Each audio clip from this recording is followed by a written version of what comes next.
right, let's do a cheers to the Sobeys and Safer Liquid Beer Review podcast. We ride again.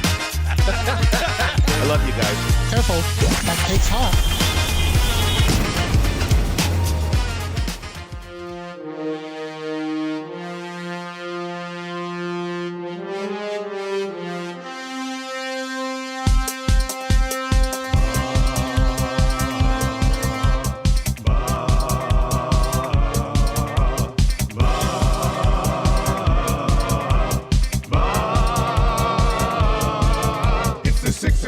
Check-in, come on, let's go. How dude. It's the AM Nasty Big Hello. I'm your Huckleberry. It's not static, AM radio. It's the Cool Bev Red Hot Nielson Show. Let's go.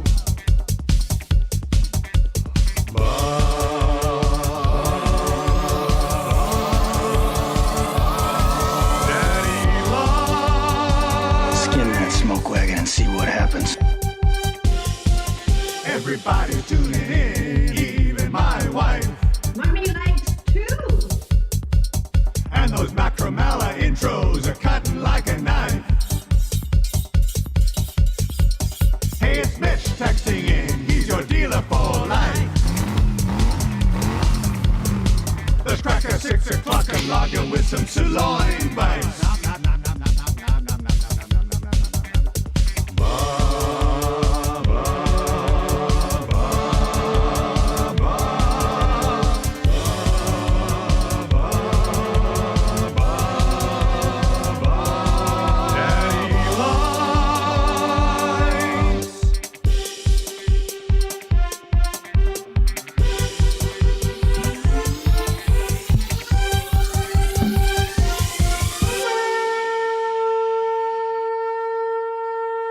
A conch for Lieutenant Eric for grabbing my tea last second. I left it up on the counter over there, right next to that stray orange crush that Zach left out there last night. Who are you, Zach? Yeah, geez Louise, Zach, can you please pick up your unopened orange crush cans around the office? Unbelievable. He likes his liquids. He's a very thirsty guy, isn't he? He's a thirsty kid. When you're a young kid, you're still growing. He's a thirsty kid. So that's understandable, I guess. Understandable. What is this? I have this. So I got the computer kind of back up and working. Yeah. Maddie messed around with it a bit yesterday. On my speakers, no matter what I set the volume to, it stays at the same level. But coming out of this headphone jack, I plugged in today because I couldn't get the Bluetooth to work. But what is this? This is a clip we must have added last week. I wonder what it is. I didn't label it. This might be Sergio Dip, maybe? They just plain sucked. Yes. I remember that. But they were the suckiest bunch of sucks that ever sucked.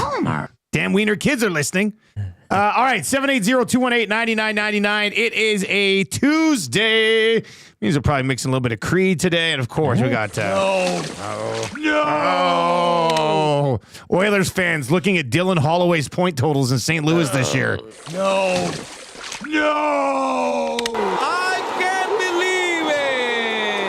All right, you can hit us up anytime. Paris Jewelers inbox, 22 stores across 4 provinces, 5 right here, and 1 great website.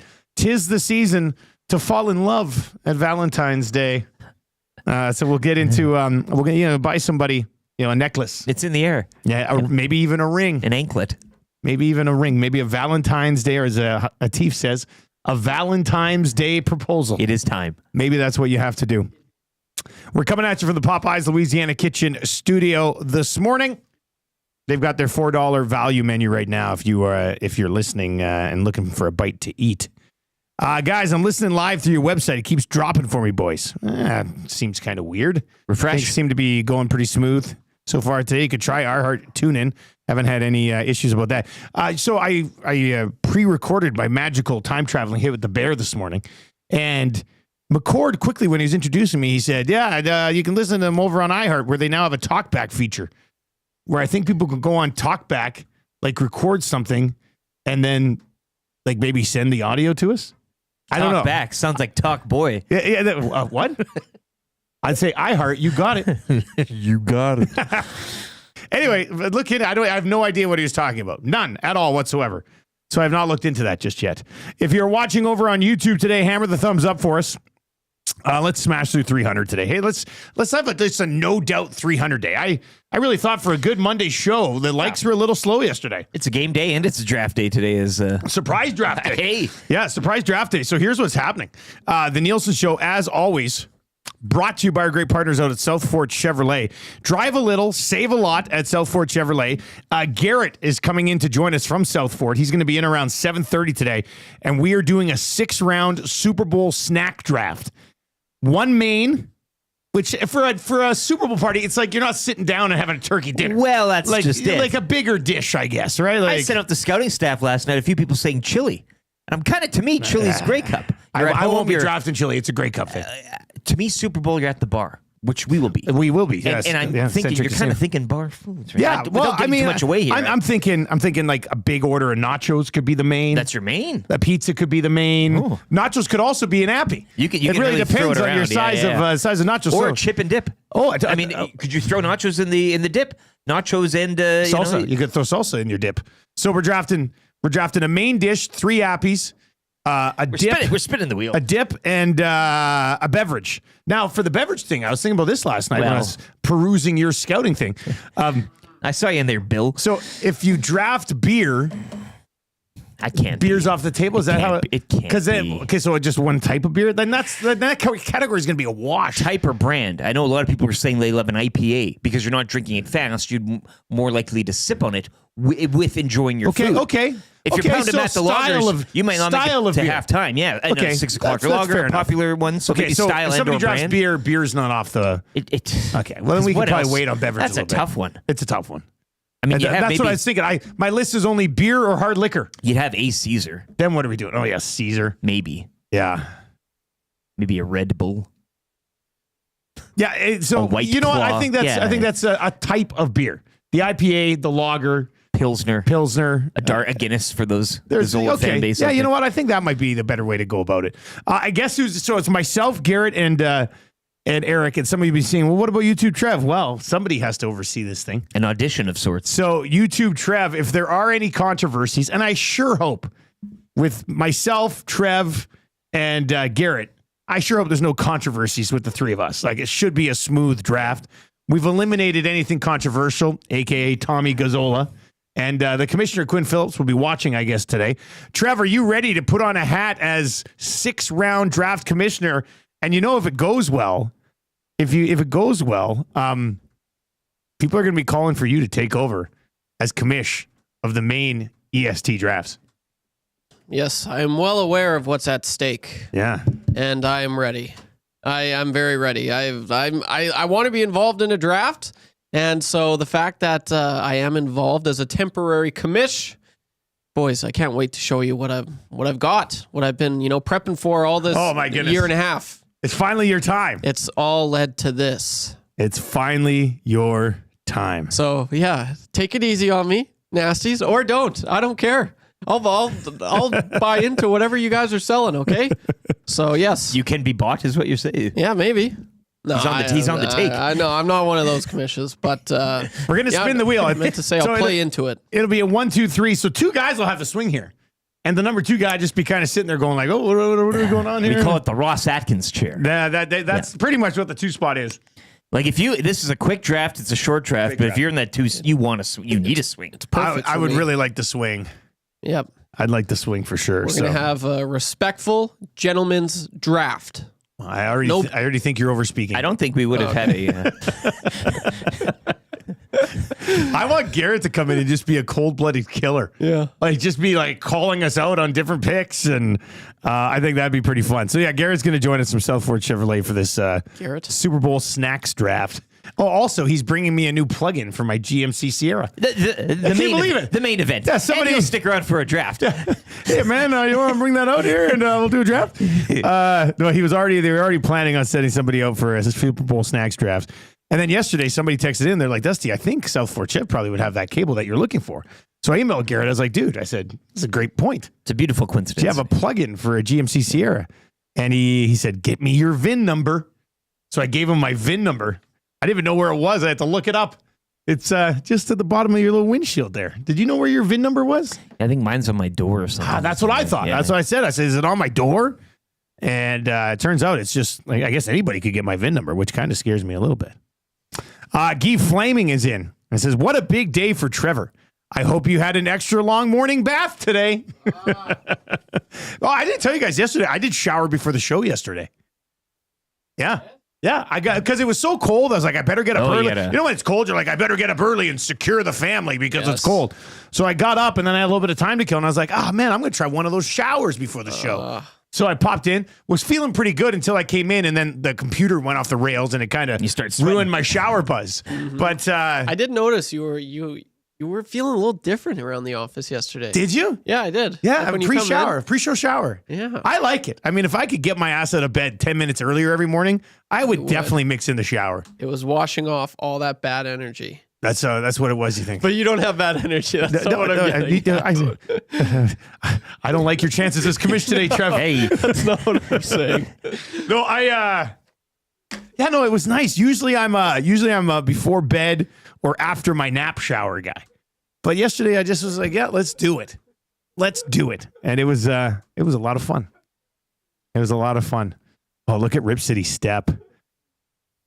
Trev, throw in a curveball, institute an auction draft where we each have $20 to spend and we have to bid on certain items.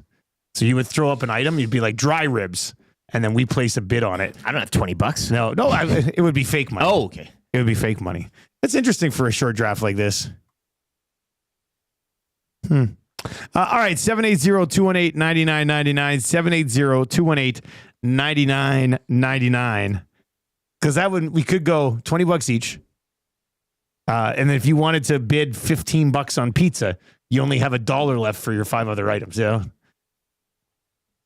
There is a top heaviness to this. Something to think about. Yeah. There is a top heaviness to this. I mean, let's be real. I'm trying to think. I think you've seen the winning combination in the Twitter thread. Oh, once or twice. Pizza, wings, ranch, and beer. I mean, that's what the you race want. Is on. Yeah, that's what you want. There's no way somebody ends up with the pizza wing stack. I just don't see a world where that happens. But again, if you're in that middle spot, you're only getting one of those. Yeah, but you're getting one of them. Well. This is going to be fun. We're looking forward to it. I don't know if Garrett knows what he's getting himself into, but he's rolling in. Somehow Tommy will get blamed. Yeah. Tommy will promote Garrett's draft. Actually, and then claim he doesn't. Can you believe this guy? You were sitting there yesterday. That was an odd admission. What a horrible liar. An odd admission. After claiming that, since he took it down, he's, I was promoted to the league. It's all good. And then all of a sudden, I didn't know what I was. Yeah. Some people claim that he had a ghost Instagrammer too. Oh yeah, is that what it was? This new lady, Jada strikes again. Jada, who he talks about a lot all of a sudden. Some people said there's no way a man puts that many like emojis on a post. And I was like, oh, interesting. So yeah, let's lay out the show for you today. It is a big one. I mean, we got lots going on. Morning announcements coming up right away. The Fan Zone for fansfirst.ca. Have you guys seen the season that Dylan Holloway is having? Ooh. Oh boy. That hurts. Oh boy. Makes my day. We'll get into that a little bit. That hurts for James H. Brown, also coming up before 7 o'clock. Craig Button will be by just after 7 o'clock. Weekly confessions. We're going to do confessions right after Button today just because we've got this draft settled in here at 7:30 this morning. So we'll have the Super Bowl snack draft at 7:30. Kind of easy trivia. 3 questions too many. Fired up for Gemco Fireplaces. Gager's going to pop by just after 8:30. The orange and blue breakfast for GCL Diesel, plus the Marmot Basin Snow Report and the wrap for William Huff. And it'll be interesting seeing them play tonight and then again tomorrow right away against the Chicago Blackhawks. The classic St. Louis Chicago back-to-back, which was the old Norris division. It's a Norris division back-to-back special. That's Norris what trip. We're getting here this week. Yeah. McDavid looked pretty good coming off the plane though yesterday. Yeah, and he was practiced yesterday. Yeah, so they're back. So he was sick on Sunday, but he's back now, baby. And we'll see how he looks tonight against Philip Broberg and the St. Louis Blues. Javier Montenegro says, sounds like Jada is a bad influence on young Thomas. Well, he was with her yesterday afternoon, too, because I was texting about some Again? stuff. And he goes, Jada says something about my draft still. And I was like, wow, hanging out with Jada again, are we? Naughty, naughty boy, Tommy Gazzola. Go to Paris Jewelers, Tommy. Not yet, Tommy. Somebody was asking about a Super Bowl proposal, perhaps, at the Central Casino. Tommy Gazzola and Jada? Hey, steal the show from old Kelce and my God. Swift, hey? The couple that gets involved in Instagram controversies together stays together. That's a big test. You know what? I would probably put that at about 5 million to 1. That Tommy Gazzola pulls the trigger on that at Super Bowl. I'll throw a 20 on that. I don't see how that one works. Let's get to our morning announcements today for 100.3 The Bear. Edmonton's Best Rock. They may or may not have introduced me to something really cool that we could use with this iHeart talkback thing. Instead of phone lines, you just hop on iHeart, record your message, and send it to us, and then let's not get a teeth here by everybody, but there could be some good thoughts on Oilers and stuff.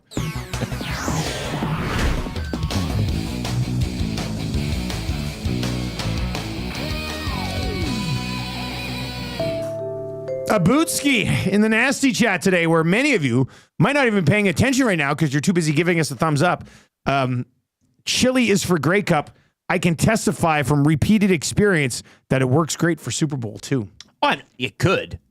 I'm just top of mind. Again, we both. It's almost like we have to overcome that, right? Yeah. If it's hanging out there and it hasn't been taken, but I don't know.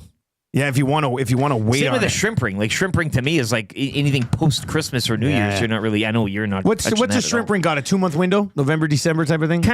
New Year's is kind of where to. What about camping? Do people take shrimp rings camping? I would not think. Probably not. Just one game in the NHL last night, and hopefully you were listening to the Lock Shop yesterday because we were all over the Sens at plus 135, and they got it done again. They're red hot. I just can't understand why Nashville would have been favored in that hockey game. Like, first of all, Nashville sucks. The Sens have been red hot. Nashville had lost 4 in a row. Ottawa had won 4 in a row. And still, the Sens were decent size underdog going into Nashville. I don't understand. These odds makers keep acting like it's October 1st Nashville when you thought they were going to be a decent team. So anyway, thank you very much. Anybody who's riding with the Ottawa Senators, I think I saw Big Uke last night say he had them at minus 1.5 and minus 2.5. So it would have been a very cashy day for Big Uke yesterday. Great race, too, between the Sens, Red Wings, and Lightning right now. It is, isn't it? In that division. I mean, Can you believe what you just said? Well, say that again. Great race between the Sens, Wings, and Lightning. And Lightning at the bottom. What? Bringing up the rear. This is crazy talk. Sens third in the Atlantic, Wings wild card 1, and Tampa just a point out. If the playoffs started today, would it be Toronto and Ottawa? No, Toronto's at the top of the division, aren't they? No, Florida's at the top. Oh, yeah, Florida's at the top, yeah. So we would get Toronto, Ottawa. Panthers, Leafs, Sens, Capitals, Hurricanes, Devils, Wings, Jackets, your wild cards, with Tampa a point out, and Boston a point out. Man, I got some time for a Sens Leafs series. Absolutely. Yeah. God, that'd be kind of fun to cheer for the Sens in that situation. The Battle of Ontario. Yeah. The Boo. That would be pretty good. We're going to get to Ryan Hartman's suspension when we get to That Hurts, which is coming up around 6:50 today, I guess.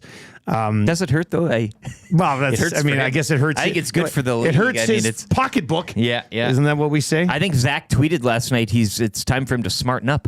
Whoa. Holy smokes. Zach's always. I asked him if that was a threat. Zach's always got great takes. Zach hopping on Twitter to tweet about Ryan Hartman. And here he is, having time of his life. All right, so we'll get into that. He better smarten up. He's a great player, but he has his moments, and that's putting it short. Hey, how about the Elks? These guys won't stop. They won't stop. They have too many roster players right now. Didn't get the Stubblefield sweepstakes, but 2 more defensive backs yesterday. And an offensive lineman. Manuel Ragamba, and Gavin Cobb going to Winnipeg, but... I mean, we liked Gavin Cobb here. He had him on the hangout a couple of times. Good Canadian boy. And I think Edmonton Sports Talk would very much describe Gavin Cobb as a fan or a partner, a friend of EST. But the Bison's going home. I mean, that does kind of make sense if he was going to go anywhere. I guess back to Manitoba where he played a college ball. But Rugamba and Kobe Williams are sneaky good ads too. Mm-hmm. Like both of those guys, if I remember correctly, over the last couple of years, can play in the secondary or can play that cover linebacker spot. Yep. I think Rugamba probably plays the cover linebacker spot next to Niles Morgan. And then Kobe Williams slot into a halfback position defensively. Don't think you'll use him as a corner. But this roster is kind of coming together now. And then both 26-year-olds, the Metier made official yesterday, which was kind of in the wings and waiting. But so now you're looking at, and they still have Kai Gray. Darius Bratton signed somewhere else yesterday, didn't he? I think Darius Bratton signed somewhere yesterday. Maybe I just dreamt that. Maybe I'm having dreams about CFL tampering window. You think Damon Webb? No, I'm not thinking Damon Webb. For some reason, I thought I heard in the afternoon Ice Cube, one of his updates, mentioned Darius Bratton's name. 2-year deal with the Argos. Okay, Argos. Ooh, so the Argos get one back, eh? After, so you're looking like it's 15 for one. Yeah. Right now, if you're looking at this double E depth chart / roster, let me just write this down. Mechie at safety. You'll have Kai Gray at one corner, Ford at the other. Kobe Williams maybe up there. And then, Cordell Jackson's still around. And I like Cordell Jackson. He's a little guy, but he's got some fire in his belly. Then you're looking at Niles Morgan with Manny Rugamba. And, man, Nick Anderson is still pursuing NFL opportunities. If he doesn't get one, though, if you can bring back Nick Anderson and slot him in there. And then the offensive line, you've got Serezna, you've got Brinkman, you've got Robbie Smith, who they all brought in this year from the Argos. I guess there's one more defensive lineman spot that you could look at. Yeah. But the defense has basically already come together. And Gregor McKellar. Well, yeah, Gregor McKellar's coming off 2 Grey Cups with the Argos. Yeah, guard. Canadian. He's also a bagpiper. What? He competed in the World Pipe Band Championships. That'll go over well with Fergie's prostate here. Okay, well, we're going to have Gregor McKellar on the show next week when all this becomes official. He can play us in. I want to know, like, where does it come? Like, that's awesome. So right now, the offensive line is pretty much complete. Martez Ivey, left tackle. Gregor McKellar, left guard. David Beard, center.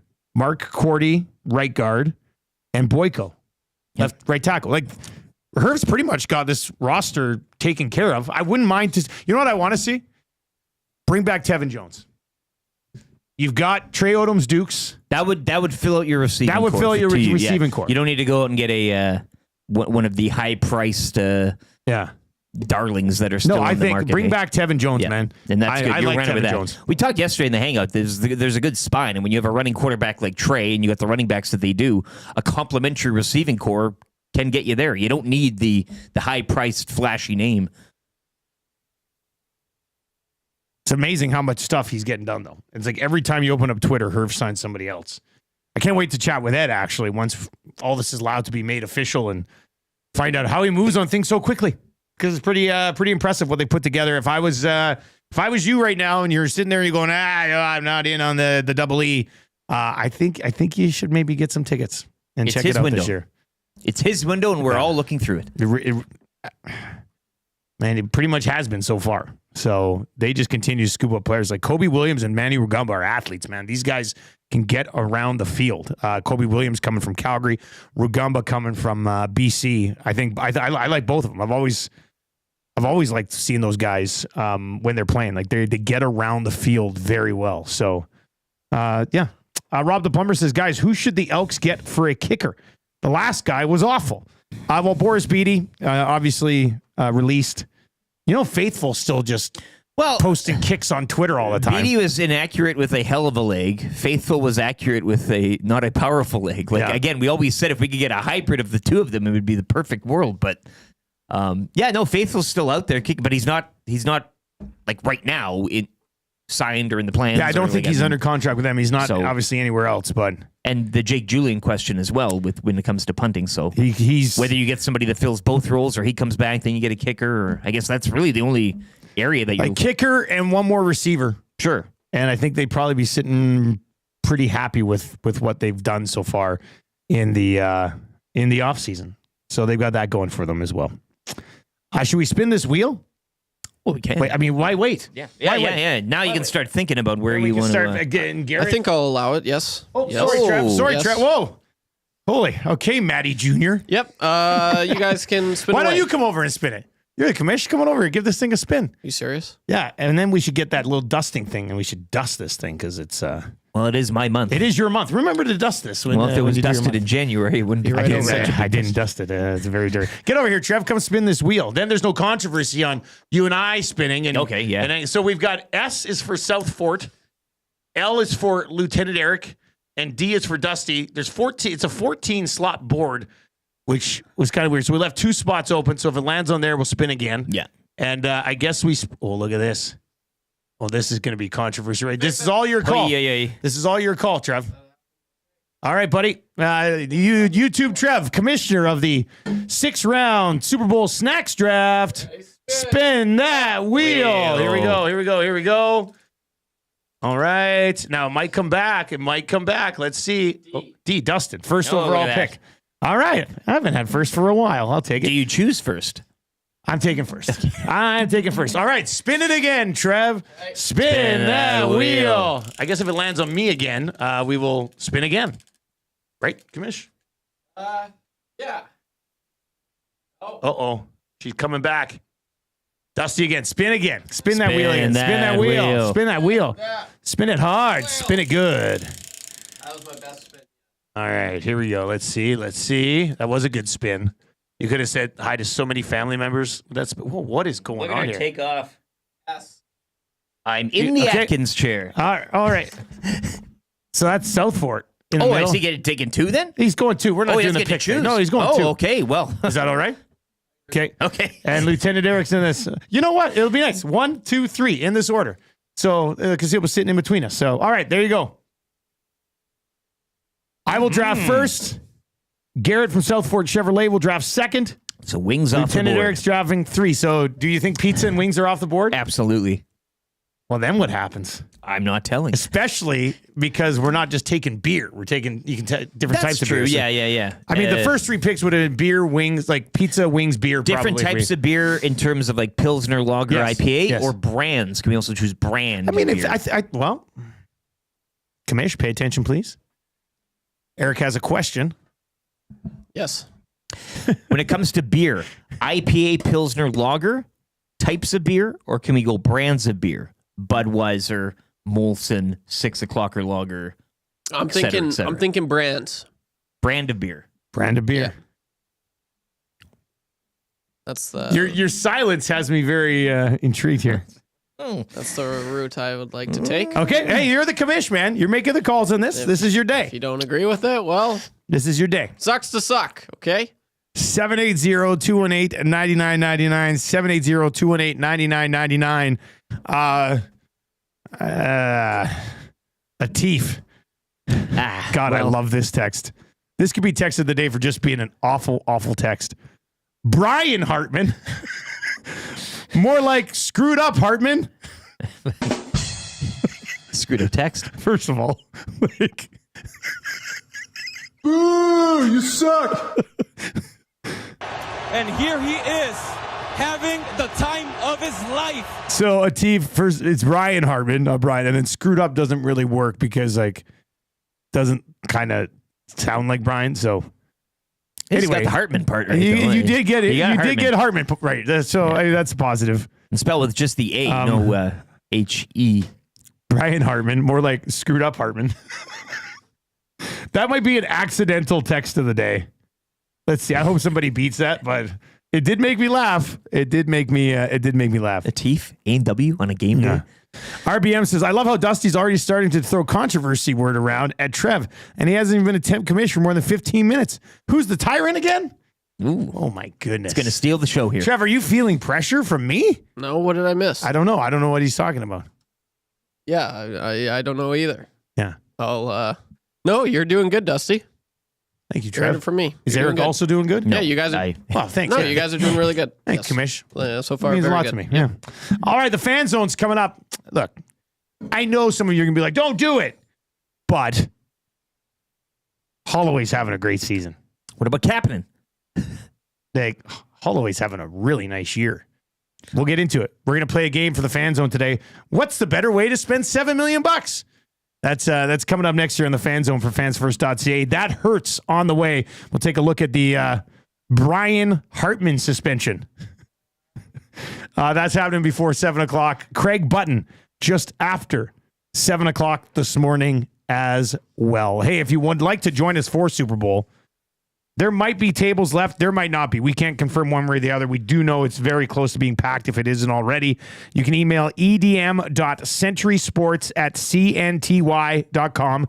That's edm.centurysports@cnty.com to try and reserve a table. No cost, but it's going to be packed, so you're going to want your name on a table. They've got an under $10 food menu and Alley Cat 6 o'clocker lager, buckets of 4 cans for just $29. Super Bowl party last year, there must have been 200 6 o'clocker cans sitting around that place by the end of the evening. It's very fun. And you know who's going to be there, actually? Fine folks from Nisku Glass are coming out for the Super Bowl party. So let's get to an update right now for Nisku Glass.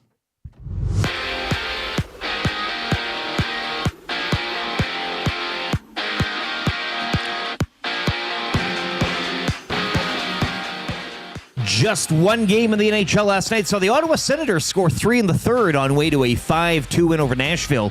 Sens have now won 5 straight and continue to occupy that third spot in their division. Off the ice, Brian Hartman suspended 10 games for his roughing of Senators Tim Stützle yesterday.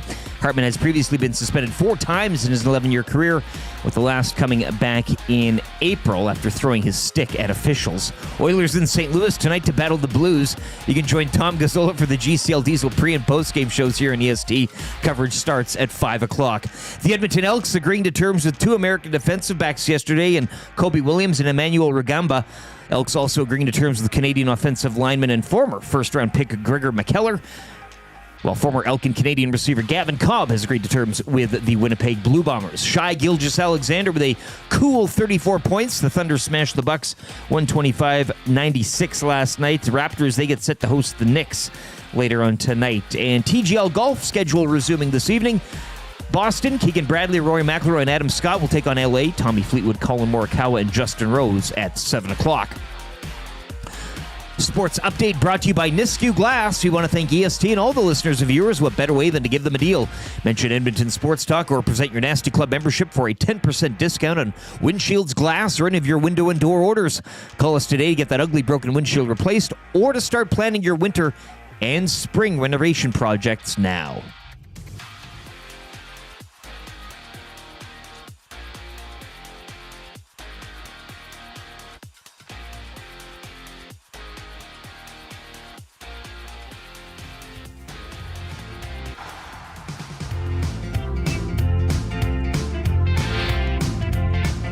We found out not long ago. This kid is ready to be in the show. Holloway go. Holloway go.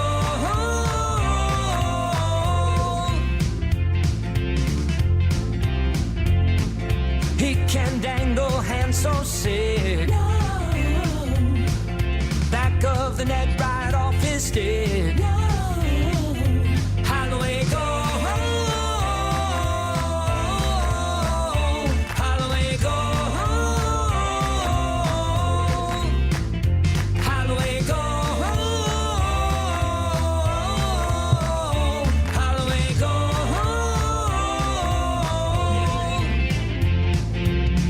Here's a beautiful center pass, one-timer score.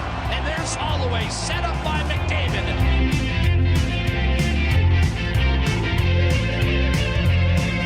We found out not long ago. This kid is ready to be in the show. Holloway go. Holloway go. Oh, the Holloway goal song. Why not mix it in today? I know people are like, you know, it hurts But at the same time, they like to hear it. I think he played This is a before good the one. game, not out. Like it's. Yeah, I mean, if he scores tonight, he'll probably play it tomorrow on the show too. But what are you going to do? You can't win them all. You're right? willing him into scoring Can't so he win can 'em play all. it again tomorrow. I get you. All right, 780-218-9999. It is the Nielson Show, powered by South Fort Chevrolet. Drive a little, save a lot. They do business differently at South Fort Chevrolet out in the Fort. Visit them, www.southfortchev.com. And we are going to be joined by Garrett from South Fort Chevrolet for this Super Bowl snacks draft today. He's going to pop by around 7:30. I hope he knows what he's getting into. I laid out a couple crackers for him on the plate as well. Hey, we have to remember to unlock that door so we can get in. Yeah, right. It'll be really cold outside if we don't. Did you lay out some crackers on the plate for him too? Absolutely. We figured we might as well have some snacks For the while guest, we're doing yeah. the snack draft. I also got the wild card, which actually could find its way into the draft table. I mentioned a bit of greenery. Yeah. What is this? And it's not pot. I know what it is. Avocado. No. Oh. But good guess. Thanks. I'll give you a hint. Maury Povich show did an episode regarding it. It's a viral lettuce. clip. No. Oh. Cucumbers? Nope. But I got another good guess. Actually, Thanks. I'm just where do guessing you come out on green the things. garnish? Because I know Andrea last parsley. night. No. Parsley. No. Oh. But when you get the wings, the carrots, the celery, that type of thing, do you eat that? No. No. Yeah. No. I only eat the carrots. I don't eat. You do eat the carrots, though. Yeah, I don't eat the cucumbers touch any or of it, though. celery or anything. I eat the carrots. Okay. See, I just look at it as presentation, but some people like to have it as Like a carrot stick? Sure. You wouldn't even eat a carrot But stick it's on a just plate. when you're gouging all that Yeah. greasy stuff. Sometimes it's nice to reach for a cool, crisp veg. I like when I have wings to mix in a carrot. Like if you mixed it into your appies, you get 3 choices of appies. If you mixed in a garnish, and you're looking at that total menu, that's not bad. I'm going to try to get as many greasy things as I know, possibly but can, I'm just saying it's maybe might be a play out there. But you want to get the popular vote. Penner's Pancake says, I thought Maury just did baby mama shows. For a while there, he's on a pretty good run with it. All right, let's get into the fan zone for fansfirst.ca. The fan zone. The fan zone. When they return home here, if you'd like to get tickets to go to a game, get them at fansfirst.ca. By fans, for fans, no fees. It is the cheapest way from a reseller market to get into an Oilers game. Simple as that. We're not sugarcoating it. That's just the truth. Or as some people say, truth. That's just the truth. All right, here we go. Dylan Holloway. Have you guys looked at, I mean, Trev, you've probably looked this up because you love your boy, Dylan Holloway. Every night, I think. Dylan Holloway is second on the St. Louis Blues in scoring. He's on pace for about a 60-point season, which, I mean, there's no other Oilers forward outside of McDavid and Draisaitl who are pacing towards 60 points on the season right now, which is crazy to think that they're this good without any sort of consistent secondary scoring. The Oilers have 4 forwards with more than 20 points. Winnipeg has, I think, 8. St. Louis has 6. The Oilers are a little bit top-heavy offensively. So well, they are. They're even more so than other years. No, but I was gonna do this whole bit on, what's the better way to spend $7 million? But nobody would pick the current way. That's how this has kind of turned out. And the Oilers are great. Don't get me wrong. But you're paying Arvidsson and Skinner $7 million. You would have had to pay Broberg and Holloway 6.7. 2 young guys, part of the core moving forward. I mean, the mismanagement of the cap in this situation came back to cost them 2 very, very good young pieces. And we're going to get into it with Button a little bit here on the Dylan Holloway conversation on, did he expect him to produce this much in his first season in St. Louis? I'm a little surprised by it, to be honest with you. And I guess the other question is if Dylan Holloway, like if Broberg was here, then we're not sitting here going, oh man, they got to go find a top 4. Like Broberg would have just been a top 4 defenseman for them this year. Yeah. I mean, it's simple as that. So now we find themselves where they're taking Klingberg for a test drive. And if that doesn't work, they have to go get somebody. Well, if you would have just decided to pay these guys, you wouldn't have to be worrying about the situation. And nothing against Arvidsson or Skinner, but they have, for the $7 million that you're paying these 2 guys, you're not getting enough from them. And I understand Skinner's usage has been, not what we expected it to be coming in. But yeah, I don't like if I was to say, Would you rather spend $7 million on Broberg and Holloway or Skinner and Arvidsson? Well, 100% of people are going to say Broberg and Holloway. It's not even a conversation at that point. And I think that's how lopsided this is. The style and the manner it was done, with the offer sheet. I think a lot of people, when the Oilers decided to let them go, it was okay, fine, and a lot of banking on this and hoping that it would work. But sure, hindsight is can be a biatch, and in this case, it's with a capital B. Walking Campbell's Cat says, and Holloway can enjoy that contract in June, watching the Oilers and a cup that he'll never get. Well, first of all, you don't know if he will or will not win a Stanley Cup over the next 15 years of his career. But he also could have been winning a Stanley Cup here at a number that they could have afforded. Are you willing to meet in the middle? Troll says, I would have signed both guys, but Holloway was a no-brainer. I was blown away when they let him walk at that price. Trev, is this a tough Band-Aid to rip this off and have you discuss this right now? Like, you're a big-time Holloway guy. I know you've mentioned that you've been watching St. Louis Blues games just because you're a big fan of his. I'll just throw it out there. He's a bargain for the St. Louis Blues with what he's been doing for them so far this season. Oh, it hurts now. It hurts back then. It'll always hurt. I've been keeping in tabs with both of the players, in particular Dylan, just because of the season that he's been able to put up and the points he's been able to put up. Yeah, I mean, LT said hindsight is 20/20, but from the get-go, I was always vocal about signing both these guys, trying to lock them up long-term, get the deal done. I know it's a big price to pay, but you look at St. Louis, they're laughing right now. Like, they're but laughing. Holloway's not a big price to pay. And see, that's the thing. That's the one. That's the annoying one, because you look at all the trades that they made, they're freeing up, CC and, what they were able to do that week. And I was like, oh, okay, they may not be able to land two of them, but for sure, it was $1 million over. It was just over $1 million is what the Oilers or the St. Louis Blues offered Dylan Holloway. And it's like $1 million for a forward that has just reeks of potential. He's got great hands. He's got a great shot. He's physical. He's fast. Like, he is a perfect player in modern hockey. And he's young. He's young. He's so young. Like, there were so many plays last year where I'm just like, yes, like, the Oilers have a player. Like, just comparing it to other prospects that they've had, Kyler Yamamoto isn't doing this. Jesse Puljujarvi isn't doing this, but Dylan Holloway is doing this. And you look from the AJHL to, when he was playing for Wisconsin, to the Bakersfield Condors. He's always had, one season he comes in, he kind of eases his way, but his progression has always been there. He'll come in and he'll have an okay season. The next season, he just catapults. And you just watch, and that's evident, and we're seeing that right now. He's had a few good looks. Maybe the points weren't quite there in his first two seasons with the Oilers, but I thought for sure. I've never been more sure on a player being like a lock and being a stud than Dylan Holloway, and I was very vocal about it, and I know people were getting annoyed because I was so vocal about it. Like, it's over, but. I mean, from Holloway's hat trick that he scored to some real nice goals he scored, I'm tweeting about it because Dylan Holloway is the one that got away. And it sucks. Let's get to some of your comments on this. 780-218-9999. 780-218-9999. Amishman19 says, guys, I'm still not sold on Broberg.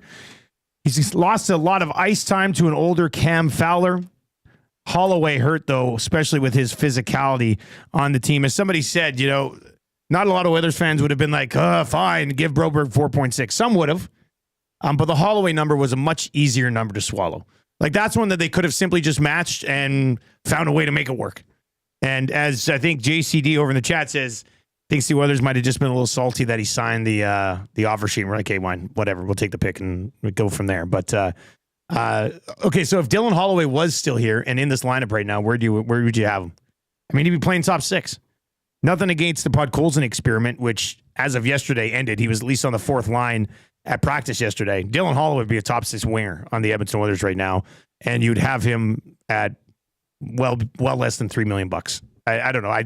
That's one that I didn't understand. The Broberg thing would have been nice, just because you probably wouldn't have been searching for a defenseman right now.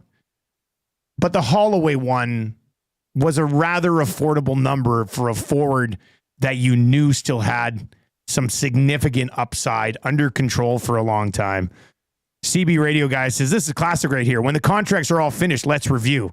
Well, CB Radio Guy, I don't know how much there will be to review when you're reviewing 2 years of Arvidsson, a year of Skinner, and you could have had Holloway for 10 more years. I mean, I don't think this is a let's wait and see thing.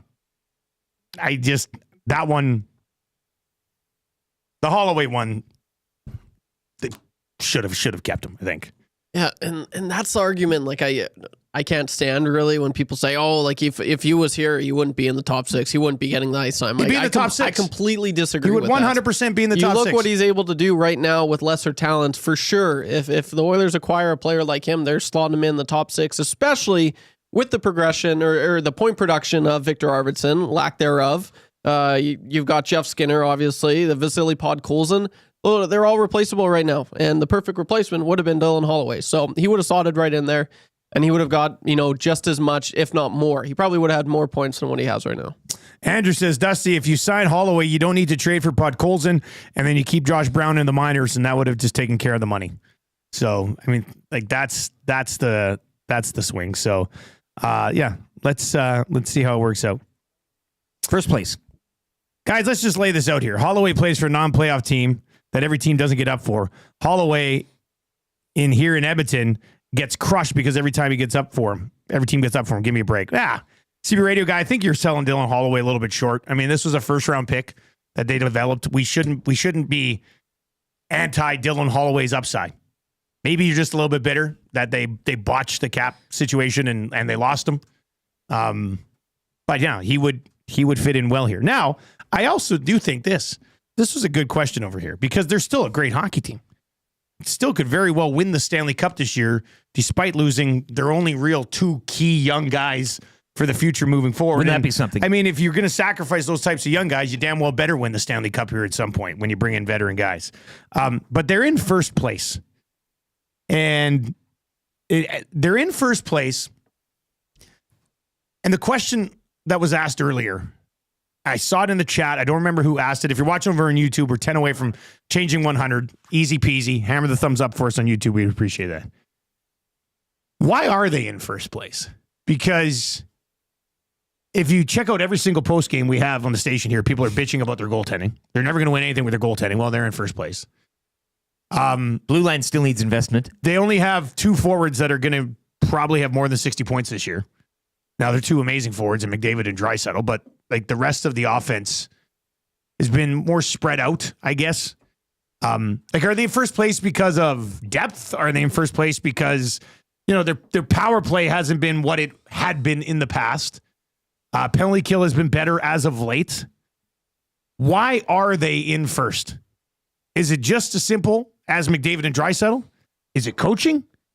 What would be the main reason here? Let's answer this question today because it's popped up. Because, here in the market, we'll talk about, the Holloway discussion is a legitimate one. Like they could have afforded to keep Dylan Holloway. Simple as that. The Broberg, a little bit of a higher price. You don't exactly know what you're getting. I think that's a little bit more justifiable to let walk, but I think he'd be a nice piece here too. And, probably could have found a way to fit him in with the cap space that they're looking at now and the whole Vander Kane thing. Frustrating, I guess. You don't really know how you're going to handle that. So Broberg, I get. The Holloway one, you definitely could have made that kid fit and keep him here. But they're still in first. We say this after losses when people are freaking out. Like, they're still a very, very good hockey team. They're still a Stanley Cup contender. So what is the main driving reason?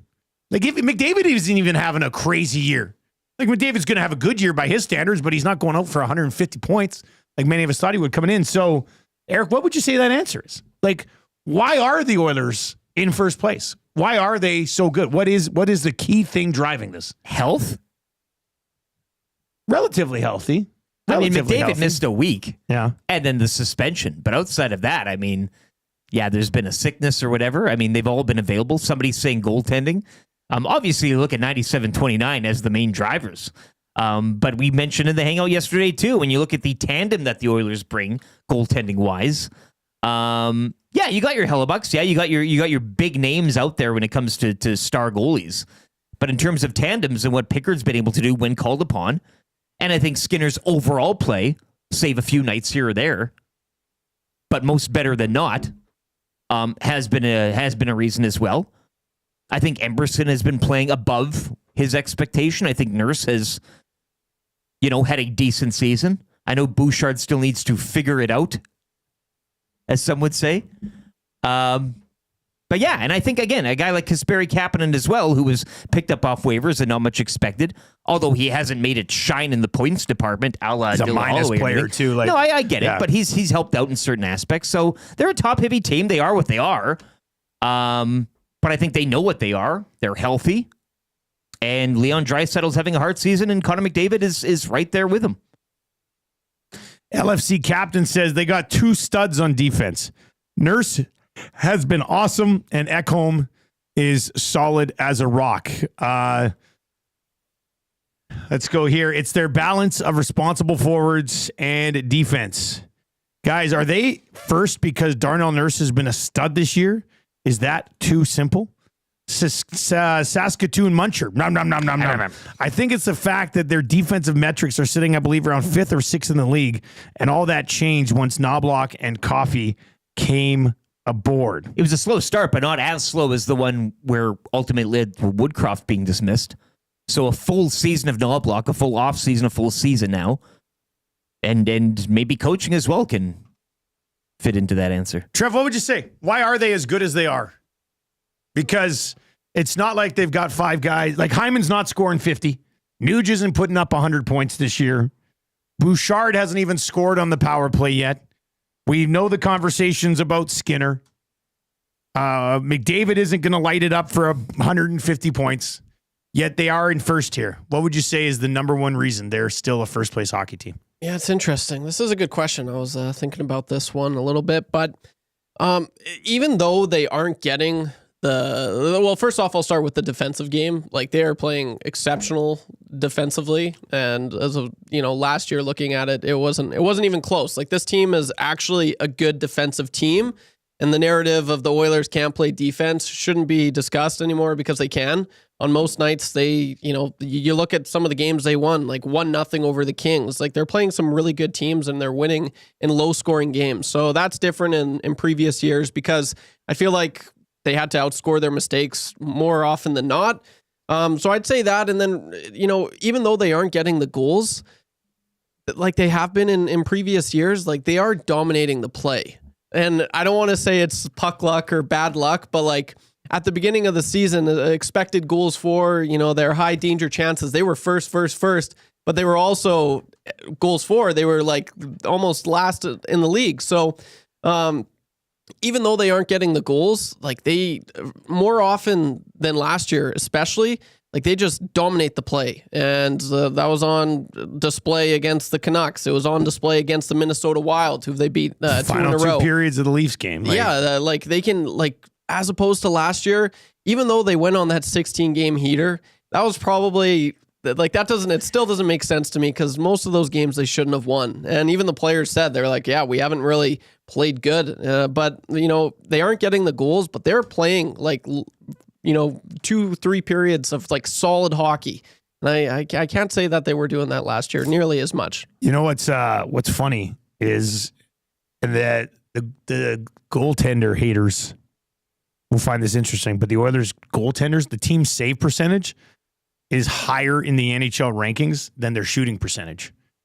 Like, they're lower in shooting percentage. Like, they are not finishing. I mean, I think that's what it is. If they started finishing more, my goodness. I mean, I'm not going to say they walk to a Stanley Cup, but if they start finishing more and bring up that shooting percentage a little bit, they're going to be even better.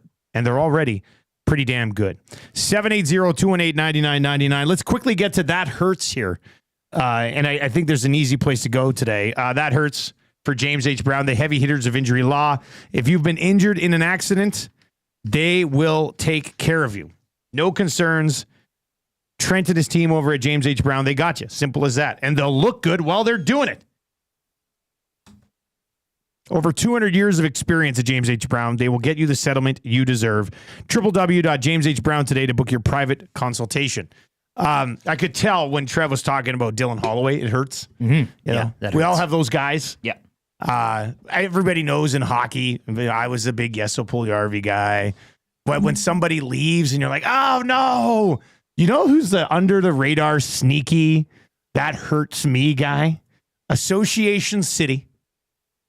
When the Lakers, when the Lakers, after they won the title in 2020, when they let Alex Caruso go, that was one that hurt. It's a weird little thing, but I'm just like, damn it. And you've seen them since. Teams want Alex Caruso, and the Lakers are just like, I can't pay Alex Caruso. But Caruso, average size for NBA, bald white dude, didn't really move the needle on the cool meter. But I still wish they could bring back Caruso. That one's always hurt me. Yeah, that's a good one. Forever engraved in my memory as it was like a 3-pointer, and Caruso just comes in there, slams it down hard, and then you just see LeBron James. He makes a face, and he's like you got that? Who's this? You're like, who the hell is this?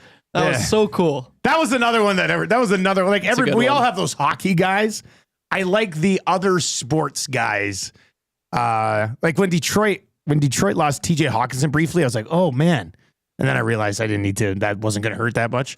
But Caruso just always, that one always hurt. Give me it's just, and I know for a lot of Oilers fans, it would be Holloway. Some of you would have been Puljujärvi, some of those other ones. But Caruso is one that I still look back on from another sport 5 years ago. And I go, oh man, that one hurt. As soon as they moved Alex Caruso, they needed another Alex Caruso. It's as simple as that. Do you have one of those guys, like in soccer even? No, the Riders? What about the Riders? Soccer. No, I'm Riders. It'd be the Elks. Serezna, but he's back. He's back. Yeah. I thought Dusty was going to say Carl Kuzma for sure, Rip City Step says. Carl Kuzma. Funny. His name's Kyle. But I know people call him that. Well, it's a Chief, yeah. Well, that was a good team, man. They should have tried to keep that group together a little bit more. But Caruso was the one. Jeffy says, I couldn't stand watching Caruso play against the Raptors. He's so annoying and sneaky good. I could totally see how you'd miss having him on your team. Yeah. Caruso's the bald white guy, though. Hey, that's the you're just like, this guy's not a threat. Nah. But he was a good player, man. Sheldon S says, I think Dusty needs like a half-hour segment where he gets to talk about #Association City. I wish. I guess we could start like a 30-minute, not on this show, but I could just do a 30-minute NBA show once a week. The basketball show. Yeah. The basketball show. I could bring Paul Sir on as a guest sometimes. Yeah. But I would only want to talk about like things that I'm a fan of. I don't want to talk about issues around the league, but I want to talk about player movement, like the Golden State Warriors apparently calling on everybody, including Kevin Durant. What? Only the association. You could have Jack back. Wheels in the nasty chat. Robbie Shrimp. That hurts. It's Shrimp. Ugh. He's on fire today. Do you think I could go the entire Super Bowl party without talking to Atif? No. Not a chance. He'll be set up top there at the bar. He's ready to go. That's his bar, baby. Oh, he'll be there. Super Bowl party is going to be a good time. And we're just, that's this Sunday. It's coming up real quickly. All right, on the way, Craig Button's going to join us. We'll get his thoughts. Like, did he think Holloway would pop for 60 points this year in St. Louis? He's on that pace right. I think he's on pace for like 59.8 points or something. We'll get into that. We'll get his thoughts on the Hartman suspension. Kind of flew over here, and that hurts. Robbie Shrimp. Hartman's a snake. He probably deserves 10 games. Do you think he appeals? Sure. I think when you get when you get hung with a 10 gamer, you're probably going to appeal. What's the worst that could happen? Yeah. Probably going to appeal. What is it, like $470,000 or something like that? He's dirty. He is. Hartman's he's a greaser. Simple as that. Remember that book? The Greasers and the Socias? Pony Boy? Stay golden. They ate a whole chocolate cake. Did they? Yeah.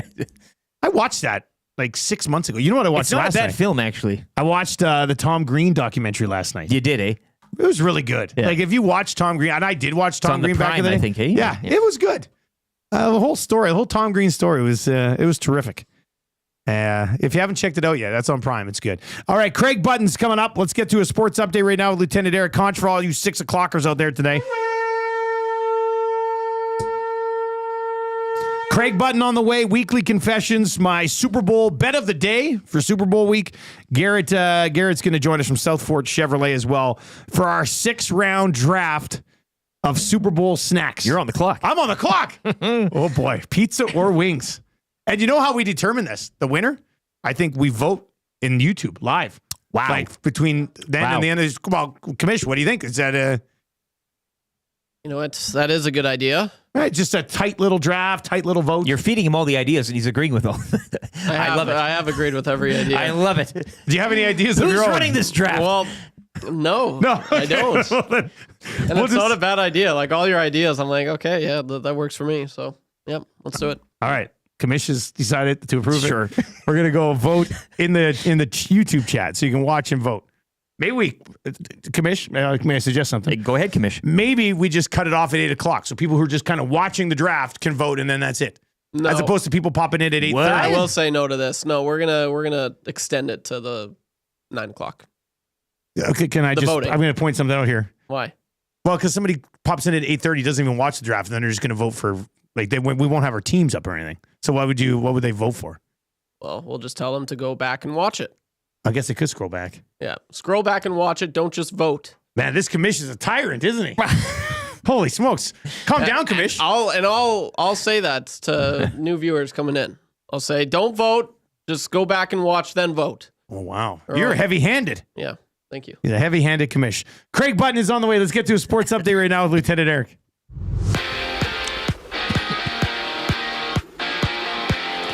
The Ottawa Red Blacks have agreed to terms with all CFL receiver Eugene Lewis, and barring anything unforeseen, he's expected to sign a contract with the team. This courtesy report from 3 Down Nation. 31-year-old was the highest paid player at his position last season, earning $320,000 here in Edmonton.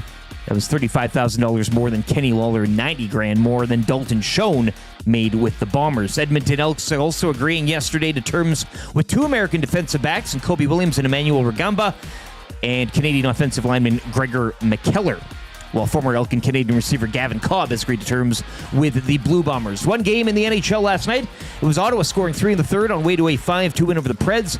Ottawa have won 5 straight. Off the ice, Ryan Hartman suspended 10 games for his roughing of Senators Timmy Stützle Saturday. Hartman has previously been suspended 4 times, the last coming last April, after he threw a stick at officials. Oilers in St. Louis tonight to take on the Blues. Tom Gazzola has your GCL Diesel pre- and post-game shows here on EST. Coverage beginning at 5 o'clock. Over to the NBA, where Shai Gilgeous-Alexander, a cool 34 points as the Thunder would smash the Bucks, 125-96. Toronto gets set to host the Knicks tomorrow. 10 games.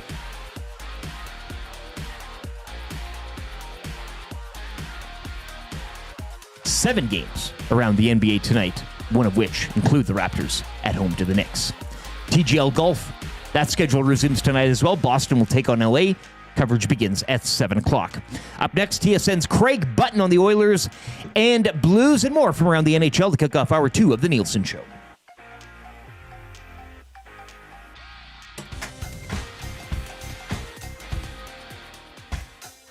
What say you? Hey, nasty crew. We got the Nielson Show flu. And there's nothing we can do about it. What say you? Hey, nasty crew. My wife thinks I got better things to do, but there's nothing I can do about it. We're tuning in on TuneIn, we're listening online. We catch up with the podcast when we fall behind. We're texting in the nasty chat, what's on our mind. 780-218-9999. No more interference from corporate interest. Just Tati and Eric and all of the bad cats like Brzezinski and Noodles. Gameday can Gage it. Maybe it's Bubba to Cool Man to make a little wager. We can't wait for the Monday Mandate. Sharky's always on time. Tommy's always late. Would you like a cup of tea? Forget about the old place. Hey, we were number 1 in the text race. We don't miss all the commercial breaks, but we sure miss Nickelback today. We wanna hear some hot takes and we wanna hear Renee. Why not hold the neck up when I wanna kiss away? He left the tie of fire and remember that name. We love every goal song, but what about Atlantic Games? Macramel, Rapaport, Dragger, and Tanier. It ain't Christmas season, but they sound like reindeer. Button and my cousin and the tales of the North. All the fun of given person, Dusty go forth. What say you? AM Nasty Crew. We got the Nielson Show flu. And there's nothing we can do about it. And there's nothing we can do about it. And there's nothing we can do about it. 7:05 on the Nielson Show. Thank you very much for being here today. If you're watching over on YouTube, hammer the thumbs up for us. That would be great. Let's try to change 200 by 7:30 today. Oilers are in action tonight. We'll have your GCL Diesel Orange and Blue breakfast in hour number 3. Gage will pop by in hour number 3 as well. Weekly confessions coming up here in about 15 minutes time. And Garrett from Southport Chevrolet is going to pop in around 7:30, and we are going to do a quick 6-round draft of Super Bowl snacks. Myself, I'm picking first. Garrett's picking second. Lieutenant Eric picking 3, 4. And that should be pretty fun. YouTube Trev commissioning and overseeing the entire thing. So that should be a good time as well. Craig Button is going to join us and set up the Oilers and Blues tonight. Maybe talk about these Ottawa Senators too. Red hot. Speaking of Ottawa, Gino Lewis. Gino Lewis I ran downstairs to open up the door for Garrett. I didn't see that. Wow, Gino Lewis to the Red Blacks. That's interesting. Anyway, more on that later. Our hockey insider today, Craig Button, brought to you by Pro-Am Sports, your locally owned sports memorabilia and apparel specialist. Gear up for game day. Oilers jerseys, headwear, hoodies, and hats from Fanatics, New Era, 47, Mitchell & Ness, all in stock now. Located in Edmonton at the corner of St. Albert Trail, 128th Ave, or online at proamsports.ca. All right, let's bring in Mr. Button this morning. Craig, good morning, sir. How you doing today? Doing really good. I got to tell you, Super Bowl, you're going to have a draft, right? I know this isn't going to be in your draft, but friends of ours in Sioux Lookout, well, we got lots of family in Sioux Lookout, Ontario, but friends of our family, Daryl and Anita, we were there last summer, and she made this unbelievable 3-layer moose dip. It was like to die for. Unbelievable. The moose meat was so delicious, so flavored. That is now, I have the recipe. I just got to get some moose meat. But looks like you're going to have to start hunting, Greg. No, I'm not a hunter. I'm not a hunter, but I got to tell you, it would be on my list of Super Bowl. I'd be drafting it. Well, I was going to ask you. I was like, because we're like the pizza, the wings, the nachos, all that type of stuff. If you're organizing this party outside of that 3 moose dip, what would be your choice? What would be your first pick? You got to have guac. You got to have guac. We are drafting a dip. He's a dip man. Oh yeah. Oh no, big. And I like my guac spicy guac. And I like the thicker corn tortilla chips. I don't like the thin ones. You got to be able to get chips that break in the guac. No good. No good. Yeah. The worst. Seinfeld, George was a double dipper. He was a double dipper. I'm not a double dipper. Nobody should be a double dipper. But chips that cracking chips in the dip, ooh, no good. Craig Button with us on the show this morning, brought to you by Pro-Am Sports. The Oilers get the St. Louis Blues tonight. We were having a conversation about, Holloway's having a great season. We'll get to him in a second. But we were talking about, the Oilers. It seems after every loss, people want to blame Stuart Skinner, and some people aren't happy with their goaltending. And then, Connor McDavid's not on pace for a huge 150-point season. He's having a good season, but maybe not a great season by his standards. They don't have another forward who's on pace for more than 60 points this year. Connor Brown, I think, is fourth on the fifth among forwards. He only has 20 points. Why are the Oilers in first place? What is it about them? Because there's a lot of room for offensive improvement, I think, from some of the guys. But we're sitting here going, everybody's complaining about a bunch of stuff. But why are they in first? What do you think is the driving factor in them being a first-place team right now? Well, you have 2 of the very best players on the planet on one team. And, when you have 97 and 29 and they can drive play to that level. And, there was a time when, I know you recall it, Leon Draisaitl, he's better with McDavid. Yeah, he feeds off McDavid. No, Leon Draisaitl feeds off he eats what he kills. And so does McDavid. Now I'm going to go quickly to McDavid. McDavid, to me, is I don't want to use the word pacing, but he's not worried about scoring titles. He's not worried about getting 150 points. He's worried about being at his very best in the playoffs. When Gretzky talked about after they lost to the Islanders in '83, he said, I see what it's all about now. And, understanding the grind. And I think Connor going to Game 7 last year understands that. He doesn't need to blow his brains out trying to get 150 points. He wants the cup, and that's where he's singularly focused. So that's my answer to that. I don't know how many more times I have to say this. Chris Knobloch I don't think there's a better coach in the league than Chris Knobloch. There's coaches as good as Chris Knobloch, or Chris Knobloch is as good as the best coaches in the league. This guy is unbelievable. And when you look at everything that he does with this team, so how about if I ask you this question and turn it around to you this way? Does he get the best out of every single player he ever has? I think in the complete game, I think he does a pretty good job getting them all to play to that level. You know what I mean? Yeah, I think that's a great answer, Dustin. I really do. I think that's a great answer, which maximizes the potential of the team, which gets you to the place where the Edmonton Oilers are at. The whole is greater than the sum of the parts. And yeah, you have these two unbelievable superstars in Leon and Connor. And Bouchard's a heck of a player, but when you look at the team and you look at how they play with purpose. They play with a connected, with a really connected way. And we've talked about this before. Every team is going to have a different scenario with respect to how they're going to have to deal with their salary structure. So Stuart Skinner is a good goaltender, and his salary allows you to do other things. And so you can't just extrapolate, go, oh, yeah, you need this, you need that. We know they have cap space. We know that, Stan Bowman has talked when he didn't match the offer sheets to Broberg and Holloway, that there was going to be an opportunity to try to add to the team. They've added Klingberg. They're not done. They want to strengthen this team even further. But I really believe that it starts with Chris Knobloch. I think Chris Knobloch is simply outstanding in terms of as a coach. Craig, moving over to St. Louis, and you mentioned Dylan Holloway in terms of what he's produced this season. Do you see that being mirrored in the situation? I know different situations, different players, and opportunity usually leads to more success. 16 goals, 22 assists for Holloway, playing in that top six in St. Louis. A little bit of minutes up top as well. What have you made of his year? And again, we were talking hindsight. We were doing that whole exercise in the opening hour and what if and if he was still here and all that. But just your thoughts on his season thus far. And is it more down to opportunity, more down to the player, or maybe just an even slate there?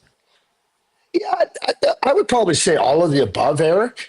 When Dylan last year, I mean, he was a high first round draft pick. First round draft pick. He was in the first half of the first round of the NHL draft. He was a really good player. He was a dominant player at Wisconsin. He ended up having that broken hand and hand surgery. And so I think that probably took him a little bit longer to be able to establish himself. But opportunity for every player is going to be something that you want, and then you got to take advantage of it. I thought that Dylan did that last year when he got an opportunity to play for the Oilers in the playoffs in some prominent roles. And then the Oilers are the ones that made the decision that said, "Oh, we can't have him at that price." Okay, so that's the decision. And I think, hey, listen, I thought it was a poor decision at the time. I think it's proven out to be a poor decision because Dylan Holloway at just over $2 million, that's a bargain price now. That's not too much. That's a bargain price for Dylan Holloway. And I the Oilers missed. And your job is to assess those things properly. And they knew the player. They had the player. And they missed. They missed it. There's no other way to put it. And they missed it on Broberg. And this team we talk about how good this team is, and we talk about them trying to strengthen themselves, they'd be a lot stronger going into the playoffs with Broberg and Holloway. So it's not just about the opportunity. They both showed that they were capable. And when given the opportunity, they were key players. Maybe key is a little bit hyperbole, but they were really good, solid players for the Oilers en route to Game 7 of the Stanley Cup Final. Craig, what about St. Louis in the fact that they're 7 points out of a playoff spot? I was looking last night at their blue line, and outside of Broberg, they're all 31 years or older. So if you're running the Blues right now, how do you approach the deadline this year if somebody starts calling about a Parayko or somebody along those lines? One thing that Doug Armstrong has demonstrated, he's not going to kid himself. Doug is going to assess where he's at. I mean, they just terminated the contract of Brian and Saad, not fitting here, right? Like, I mean, he did the offer sheets for Broberg and Holloway. Doug is not somebody that sits there and goes, geez, we could have been this, we could have been that. I would absolutely think that when you're looking at the St. Louis Blues, Doug isn't here to like hope to get into the playoffs. They're not good enough. I don't think they're a playoff team. They're not good enough to make the playoffs. They're inconsistent. And you talked about the blue line. The blue line isn't good enough, in my view. I think that he would be absolutely open to listening to trades on those guys. On Parayko, I mean, the other thing about Parayko now, and this is the other thing that's happened leading into the trade deadline, with the news of the payroll range for the next 3 years. Yeah, that contract's easy to swallow for the next 3 years. Yeah. Oh, there was a time, Dustin, and when you said, okay, we can absorb that, swallow it, right? It's not about swallowing. You go, it fits. Yeah. You can fit it right in now. So I absolutely think that Parayko has to be in play. If I'm Doug Armstrong, I'm listening. TSN's Craig Button joining us here on the Nielson Show, Edmonton Sports Talk. Switching over to the East, Craig, and the Ottawa Senators, I think, a few listeners saying, finally they're turning the corner. I know Dusty, they were the underdog last night against Nashville. And he loved it, plus 135. Came away a little bit all day. In there. Yeah. But same as that Oilers question earlier on, what would you credit for their success? Because I know we've all expected them to eventually turn the corner. It's a roster with a nice mix of youth and experience. But what are you kind of focusing in on in terms of their recent success now and vaulting up the standings here? Yeah, I think it would be two things. They went through a stretch where they couldn't score, but they were doing a lot of. It was funny because I kept being asked, "Oh, let's talk about Brady Tkachuk. He's not scoring," and there was all this narrative around Brady Tkachuk, and then I'm looking at the numbers. He was right in. He was either one or two in inner slot chances, high danger chances, rebound chances, cycle chances. It was him and Matthews that were right there. So they collectively went through a stretch where none of them could score, and that affected a stretch of their games, and they weren't winning. I think that this is a team that has ability. I think that Travis Green has come in and he's emphasized that the game is 60 minutes long. You can't play in spurts. I think that that's the biggest thing that the Ottawa Senators have learned, that you got to be ready to start the game. You got to be able to deal with some of the challenges within the game. You can't have these dips. I think this year, early on, there was dips in their game. You can't have dips in the National Hockey League or you pay a big price. And I think that Travis Green has done an excellent job of really pushing them to say, listen, we're playing this game hard right here. We're going to play it hard there. We're going to play it hard all the way through. And now when the players see the results of that hard work and that committed hard work, like it becomes easy, right? Not that it's easy. Dale Hunter has a great line. He said, the hard way is the easy way. And when you try to go the easy way, it always becomes harder. And I think that they understand now that the hard way is the successful way. That's what I see. I see a team that's engaged in the game throughout. And last year, even earlier this year, in the game, out of the game, in the game, out of the game, chasing the game. They're in the games and a factor in the games. The hard way is the easy way, because when you take the easy way, it becomes harder. Is that the line? That's a great line. Dale That's Hunter. a great line. I like that line. Yeah, that's a terrific line. All right, Craig, well, we'll let you go, man. Thank you very much. Hey, who wins the Super Bowl? Chiefs or Eagles? Well, I'm going Chiefs all the way. Like I can't bet against Andy Reid, Steve Spagnuolo. Oh, wait a second. Did I forget to say Patrick Mahomes? I can't. And Travis Kelce is going to break Jerry Rice's record for catches in Super Bowl history. He needs 3 to go past Jerry Rice. That's what. Hey, listen, the Eagles are good. Their defense is good. I think they're really good. Teams that it doesn't matter what you're presented with, the Chiefs find a way to win. I think that's a formula that they find a way to win over and over and over again. Craig, enjoy the rest of the week, and we'll catch up next Tuesday.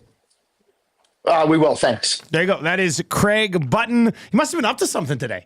Collared shirt on, hair was done, like he was looking good. He must be doing another hit, or he's got something going on business-wise. A few listeners with his moose and hunting and killing references want him on the Bozone coming up. Oh, you should go do Bozone with Tommy. Wouldn't that be? It's hell of a guest. Craig in one of those deer blinds hunting a moose. Talking really loud. Yeah. Like, Craig, you gotta keep it down. Oh, wow. I'm going to kill that moose if I see him. Just excitement, eh? Like, oh, what a beauty, man. I love Craig. All right.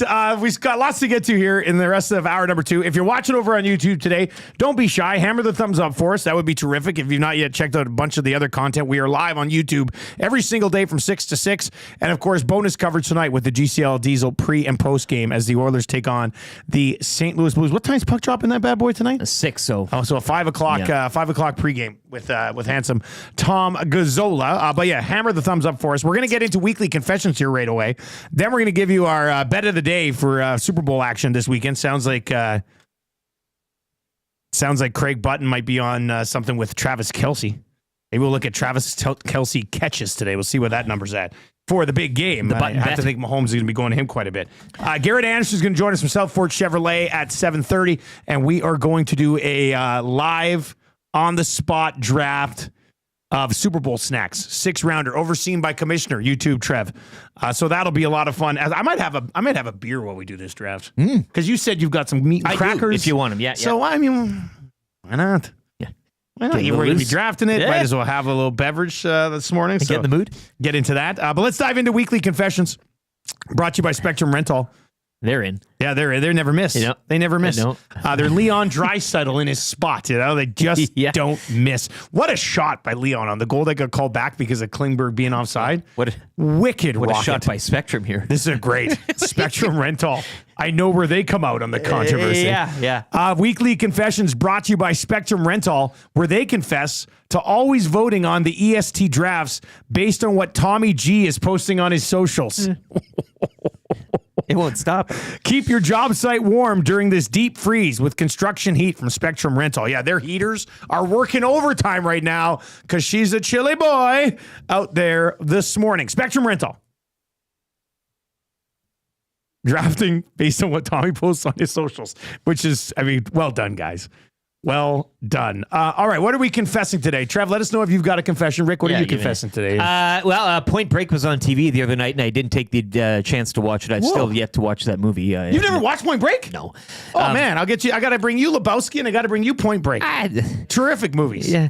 I also did the fake anniversary reservation with my wife over the weekend, to which we didn't get any perks out of that. So the Anniversary Bandits. It's 2 for 2 now. So you booked and you said it's our anniversary and no perks. No perks, which is odd. Why would you ask? Yeah. Oh, they asked if it was your anniversary? When you go to reserve, what's I don't the really occasion? book resos or whatever they call them. Say what's the? Somebody say, is it a birthday? Is it a funeral? Is it another? Yeah.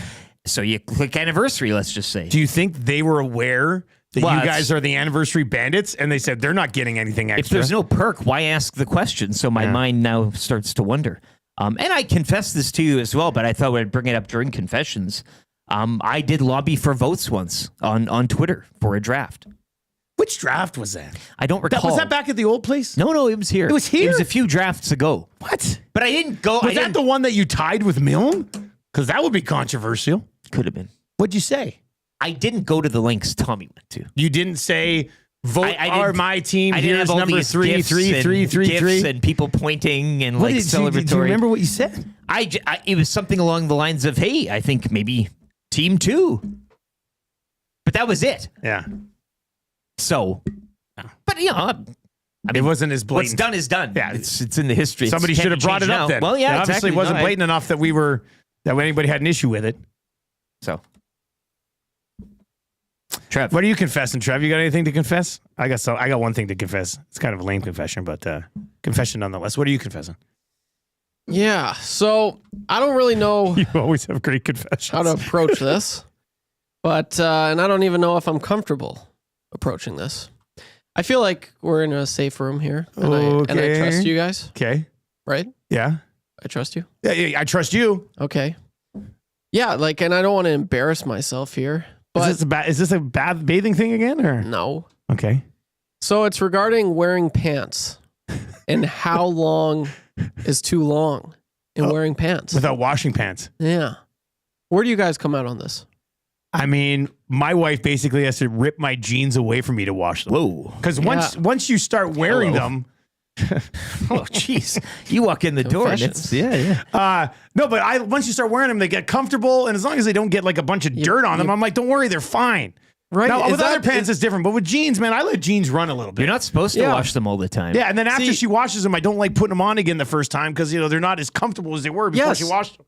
Yes, okay. And I think I don't know if that's just, because, I grew up with my grandma, and my grandma was always trying to, like, no, you need to, you're wearing those pants for too long. And then my grandpa was kind of the same mentality. He was like, no, I'm wearing them. And so I guess my confessions today is just, maybe I wear my pants for too long. And so what's your time length? Couple weeks? Well, I wouldn't. Well, I definitely like sometimes if they're not dirty, and that's the thing. And I feel like people say like, oh no, like that's gross. It's like, it's not like it's underwear, right? You change your underwear regularly. Of course. But pants, as long as it's not dirty, hell, I'd go over a week wearing the same pair of pants. You're not sweating anymore. You can get a staph infection. I don't think that. No, but like, I mean, sweat. Yeah. Well, no, I know. It's funny. It's just funny to hear you mention. Marion Hossa, didn't he get a? Was that his thing? The equipment? If you're not sweating in them, if you sweat in them, I would suggest, How do I drop a pin to somebody? I've never dropped a pin. Garrett needs a pin to where we are. Oh, I just need our. You just hit this button here. Synergy Spa. How do you do a pin on your iPhone? People say drop my pin. Oh, dropped pin. Just text him pin has been dropped. What's this? I dropped the pin. I've dropped the pin. It's so how do I send this to somebody now? No, I hardly ever. I don't know how to pants. drop pins. Yeah, I'm with. There's no. Not as much as shirts. Shirts are right in your you got your armpit there and your sweat. Yeah, but if you can if you're using a pant to like go for a run or a walk. I would. Yes. Yeah, more so. I'll roll a regular pair of work jeans for the entire week. Oh, sure. Okay. Yeah, at least. I haven't washed these puppies for weeks. Yeah, but they look fine. I wouldn't know that. Well, they're worn in. Wow, you should wash your pants more. Do you dry your pants or do you hang them up to like I hang up my jeans? I've been drying them, but I need to start hanging them up because they're getting tight. That's the play, yeah. Yeah, okay. So, my confession is, but I guess it's not that much of a confession. I didn't know if I was alone in this. I was getting ripped at home. People were making fun of me. No. Saying, no, that's disgusting. You need to wash your pants. And people are mean to you, Trev. I know. And so that's my confession this week. Nothing too crazy, but I was just scared. But I'm happy that we're all, we all agree on this. Somebody in the thing is saying, Sasky Sheldon says, shower towels, 3 months. You guys change your shower after their towel after every single shower? Yeah. It's a lot of. Yeah, Tam would like that. I usually have a shower. I usually have a towel in the shower for like, I don't know, like 3-4 days. Yeah. Yeah. I have probably no more than a week. Yeah, no more than a week. I mean, it dries, right? And then, Jordan asks, who needs a pin when you can see the huge sign? Yeah, well, that's the thing. That's a good point. I didn't even send him a pin. I screened. It's such a big sign. I just screen capped my map and sent it to him. I mean, you should be able to figure it out there, I guess. Well, here's my confession. I guess we got a little bit of time if Garrett's lost. The first time somebody comes here since we got the sign up. And those Fort Saskatchewan boys. My confession is I was at the mall yesterday. I had to pop into London Drugs and pick up some birthday invitations that the Mozza's dishing out. And I love the mall. Like I love West Edmonton Mall. Especially on a weekday. It's empty. It's just, but I got a little bit sad yesterday going there because I saw these other parents with like their little like 3 and 1 year olds running around the mall. And we used to do that all the time. Like when you have those kids, you're like, oh, what do we do? Well, let's just take them to the mall. They can run around and see the ship and stuff. And it made me sad yesterday that, like my kids are growing up and we're not those people who just go to the mall middle of the week, just let their kids run around the mall.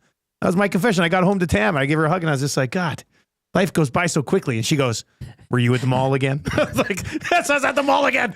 I love the mall. I wish our kids were so little. We were taking them to the mall. Before or after she ripped her jeans off. Wow, geez, I always go, that's why I walk home. I miss little kids again. All right, well, we'll fix that. I walk home every time I get home. I go, well, I've been wearing these jeans for about a week, eh? Yeah, that's your, what do you think? Yeah, real smooth. Keep wearing them, you gross pig. Anyway, yeah, that's my confession. I got sad yesterday when I was at the mall. But then I got one of those pretzel dogs and it cheered me up pretty quickly. A Wetzel? Yeah, Wetzel pretzel dog, with the wiener in it, and then you wrap that. Maybe we draft something like that. Pretzels are... Who knows? Oh, man. Hot. All right, 780-218-9999, 780-218-9999. 32 likes away from changing 200. Let's hammer that. He's got an update coming up here. And then on the other side, look at Krager texting and says, please say hi to Garrett for me. We'll do, Krager, if we find him. He's on his way. I wish I knew how to send a pin. I would have sent him the pin. That should suffice. But this should suffice. I mean, you've given him the address. He's got an iPhone. You can plop that into the address. We've got a 6-round draft coming up of Super Bowl snacks. I am on the clock. Should I go pizza or wings? What say you? 780-218-9999. You like a good carrot, don't you? I'm not drafting carrots. Nobody would ever pick me in a million years, though, if you looked at the teams and were just like, who got carrots? Well, yeah. That's a tough palate one. cleanser. All right. We got a draft just around the corner. Eric's set up some crackers and cheese and various things for us, so we're going to do that as well. From the Italian Center. Spare no expense. Oh, spare at no expense indeed. Actually, Ryan emailed me from Italian Center yesterday. I looked at it briefly. I was going through a bunch of stuff. It's something to do with mac and cheese. So, I'm sold. You sold me. Before we get to the update, and Garrett's not here yet, so we got time. We'll do the update. But let's dive into our player pick, our bet of the day for our partners over at CoolBet, where they have this awesome promo right now. If you're a CoolBet member, you may already know about it, but if you're not, if you're a CoolBet member, you hop online, you log into your account, and then you don't even have to be logged in, actually, but you click on promotions, and they've got 3 awesome options for you for the big game this weekend. You can get a 59% profit boost towards any big game bet with the odds of at least minus 125. So they'll boost your bet by 59%. You can get insurance on any bet up to $59, or you can go and get a 100% deposit bonus for big game week, $59 there as well. So you deposit 59, they'll give you 59 more. So there's a bunch of cool options over there right now. Craig Button did bring up Travis Kelce today, and I feel like we need to have a piece of Travis Kelce in this game. Give us so a let's, slice. Even if it could be an under. Doesn't have to be an over, but it could be an under. Let's take a look at a few things. Player longest reception. Where is Travis Kelce? Longest reception, over or under 20 and a half yards? Think he's got a 21-yarder in this game? Yeah. He's got that catch, the curl, and run for and about... that's good for like... So that's an option. Yeah. That would be an option. And what a slow turn that is now. You can all see it coming. Yeah, the big slow turn. You're like, tackle this guy. Yeah. His first reception, over under 8.5 yards. You think his first catch in the game is 9 yards, or is it a quick hitter? That's a... Oh, man. I could see quick hitter early. They just get him involved. So the over? I would take the under on that one. Total receptions in this game for Travis Kelce, 6.5. Kind of like the under. And then his yards, 61.5. Kind of like the under. Really? You don't think this is going to be a Travis Kelce game? I don't know. It's tough. It's hard. It's hard. It is his marriage proposal game. This is, so I think that you got to factor that in, right? Man, I think you're going to see Travis Kelce over 6.5 catches in the football game. Are you like the Lock under? it in. Trev? No, I don't. Trev, what do you think? Travis Kelce, over or under 6.5 catches in Super Bowl? Yeah, I think it's going to be a monster game. You think so? I You think monster over, game? and I think he's going to finish it with a ring on it. Oh I my think God. He's gonna Okay, you're getting a little carried away, but okay. We'll go Travis Kelce. Let's go. Look, Travis Kelce's going to be heavily involved. It's a Super Bowl. They're trying to finish the job. I would think there's probably a touchdown there as well. But yeah, let's go Travis Kelce over 6.5 catches for your play of the day with the Super Bowl looming on Sunday. All right, let's get to this update. Garrett, maybe he's close. I already like this guy. He's going to be joining us. We're going to be doing Super Bowl snack draft coming up next. Let's get to the update with LT. Oh. Hey.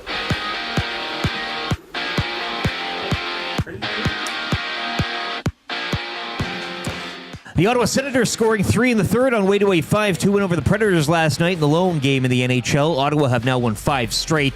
Off the ice, Ryan Hartman suspended 10 games for his roughing of Senators Tim Stützle on Saturday. Oilers are in St. Louis tonight to battle the Blues. Join Tom Gazzola for the GCL Diesel pre- and post-game shows here in EST. Coverage begins at 5. The Ottawa Red Blacks have agreed to terms with all CFL receiver Eugene Lewis this morning.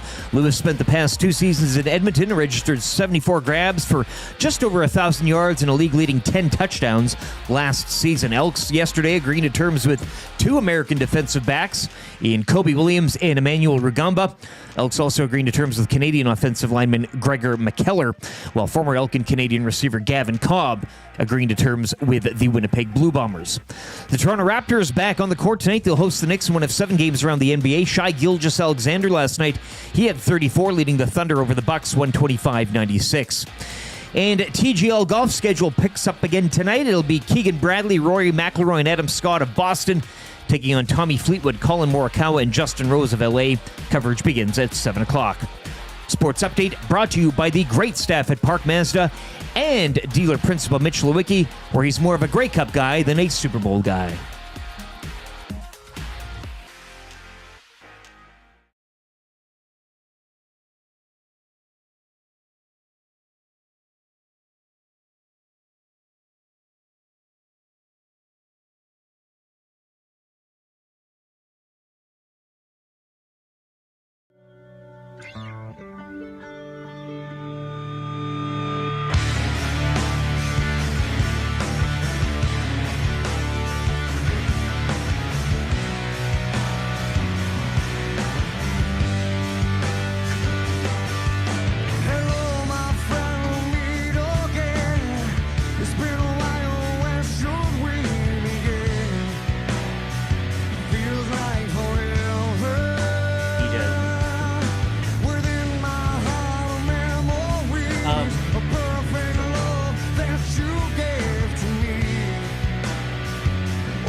$7:37 on a Tombstone/Creed Tuesday. Thank you very much for being here. If you're watching over on YouTube today, hammer the thumbs up for us. That would be great. Of course, you can text us anytime, 780-218-9999, 780-218. If you're like me, you like to picture yourself in luxury, even though there's absolutely no way you can afford it.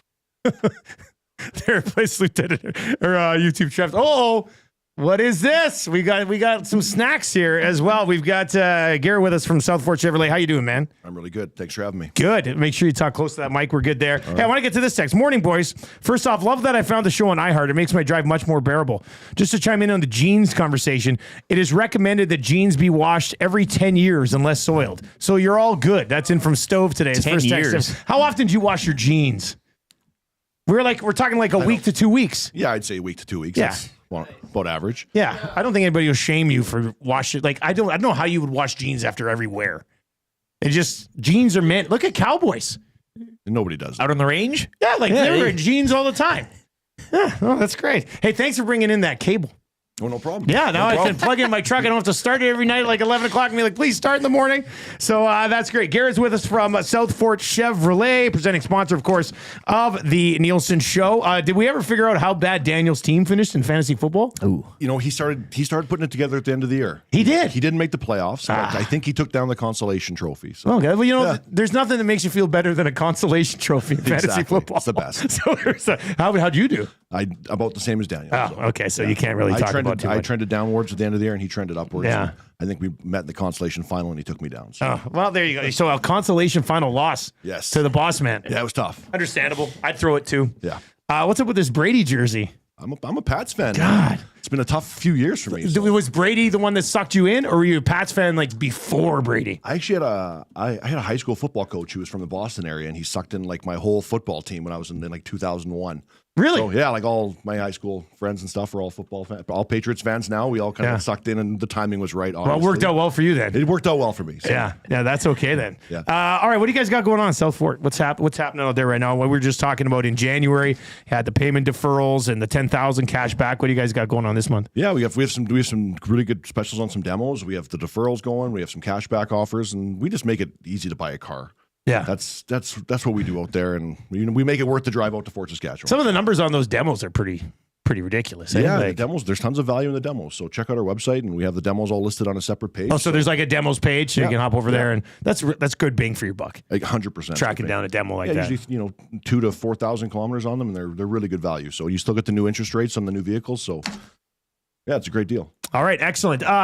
All right, Eric, let's get into this because we've been doing this meat, cheese, and cracker thing this week for Super Bowl, and we're going to do a Super Bowl snack draft here right away, a 6-rounder overseen by Commissioner YouTube Trev. Tommy Gasol in the chat right now as well. Oh, is he? Watching the draft. Hey, Tommy, so I'm sure some thoughts. If you wouldn't mind promoting my team on Instagram, that'd be great. All right, so what do you have here, Rick? This is all Italian Center. That's good. All right? Italian Center sourced. You start off on top with a little brie cheese, delicious stuff there from their I don't know deli. if I've ever had brie cheese. Oh, dude, this is exciting. You have a palate. Yes, I do. Yeah. My wife is a massive brie fan. So really? I've had a few bries. Yeah, a little creamy. We had the smoked cheddar yesterday from Dusty, but this is a different I did double path. smoked cheddar. Double smoked. Double smoked. Sorry about that. Garlic sausage as well from the deli there, and then these delicious avocado oil and sea salt Wise crackers, Canadian brand. So you gotta love it there. All can be found at the Italian Center shop, and as the bonus ingredient, you have to pickles. Get out the olives. Oh, gross. Stuffed cocktail olives, organic green olives, stuffed with garlic and red peppers in brine. How do they get the stuff inside the They have little guys at the factory, and they little olive boys. Olive boys. All right. So this an option. I didn't put it on. I didn't want the olive juice or brine to soak in. So if you'd like to, Garrett, to join in an olive or anybody else, feel free. I got toothpicks here as well. So. Yeah, I mean, wow, what a nice little dig setup in, here. all courtesy of the Italian Center shop, all great stuff. Canadian, local, whatever. All very good. I'm going to try this with the brie cheese. Get on it. And what was this cracker again? A sea salt avocado? Avocado oil and sea salt. Not too thick, not too thin. I think just kind of, and a Canadian cracker as well. Oh, this is a much better mix than my Ritz cracker thing yesterday. And this is your first brie cheese. It's all delicious. Yeah. Amazing. First brie experience. That's nice. And you're in the room. Exactly. Yeah. You're welcome. I know. I'm going to be famous after this. Yeah. And what was it like sitting next to Dusty when he tried brie cheese for the first time? The creaminess, It's nice. That's a real nice cheese. Yeah. Okay, so we did the draft order earlier. We spun the wheel. I'm picking first. You're picking second. Eric's picking third. We have to draft a main dish, 3 appetizers, a dip, and a beverage. We were talking about it earlier, and what was the official ruling on the beverages with the beer? What were we saying? Like, Trev, what did you say? Because Eric was thinking about, like, do you draft an IPA or a lager? Beer. Branded beer. So you're just drafting a beer. Mm-hmm. So it could be Coors Banquet. Exactly. It could be 6 o'clock or lager. Yeah. Okay. All right. Okay.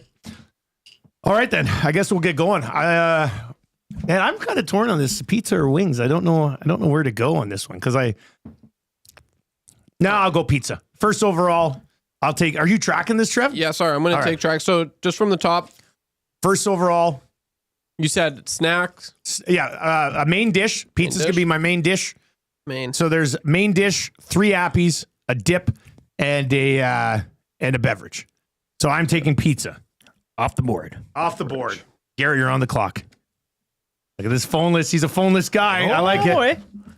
For the main, I'm going with the pulled pork sandwiches. Whoa. Yeah. Pulled pork. Hello. Yeah. Pulled pork sandwiches. Okay. That's as good as it gets for a main. It was on. I had it on the mix. I had some sliders. I had like brisket sliders as a possible main. I mean, how do you differentiate a main and an appy, though? Hey, I mean that's different it's people. really true. Your definition could vary. I was thinking wing is an appy. Yeah. So I mean, you could have. Well, let's just clarify here. You didn't have to take main dish first. So if you want, you could take something different. You could have taken a dip. Yeah. I guess I will retract. Okay. I love it. He wasn't informed Okay. So on the rules. I apologize, Commish. But I'm going to go with the loaded nachos. Loaded nachos. Yeah, we're going nachos. Into Appies. This is chaos. Yeah. Okay, loaded nachos into Appies. I love it. This is terrific. All right, so nachos into the Appies. All right, Trev, are we okay to continue on here? I know you look like you're typing like crazy over there. He gave me a death stare there. He did, I didn't he? apologize. It's You weren't informed have with been the made rules, and informed of the neither was rules, I, so so it's okay. who's running this thing. All right, Lieutenant Eric, you're on the clock for 2. And All then right. back to Garrett. Yeah, well, I'd like to thank everybody watching live at the Centric Casino Sports Bar and Lounge for this Super Bowl draft, to where we will be for Super Bowl LIX 59 come Sunday. A few seats still available, I think. It is with great pride to select in the Appy category wings. Nice pick. And I'm back again with Yeah, you're back steak. again, yeah. I'd like to take my main steak bites. Your main is going to be steak bites. Yes. Okay. Trev, you got that for positioning? Main dish, steak bites? Yep. Man, I had steak bites down as one of the late Appies I was going to try to snag. Damn. All right, Garrett, back to you, buddy. Okay. We will go with the spinach artichoke dip. Oh, spinach artichoke dip off the board. Trev typing away over there. He's training to maybe replace Quinn Phillips as a main commissioner if it goes well. 780-218-9999. 780. So you have started nachos and the artichoke dip. Yep. Okay. I started pizza. Wings is gone.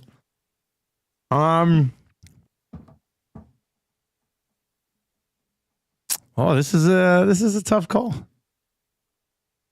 Time is ticking. Oh, sorry. You're going to put me on a clock here? Yep. Sorry, I have nachos off. All right, I'm going to go pizza as my main, and then I'll add in dry ribs as an appy. Nice. Dry ribs. Love those little ribs. Yep. All right, so dry ribs will be my first appy, and then I will go with... man, it's tough with the beer because... I'm just going to go on brand. I'm going to step up here. I'm going to take 6 o'clock or lager. You have to. I'm going to take 6 o'clock or lager Somebody as my had to. beverage. Yeah. I mean, it's our beer. It would kind of look bad if it slid past the third round. So I'll go 6 o'clock or lager as my beverage for our Super Bowl draft here. Let's go back to Garrett for another one. All right. I'm going another appy. We're going to go potato skins. Oh, it's a great one. That's a good Hell of one. a pick. I didn't even have potato skins Hell on of my a pick. list. How did I forget that?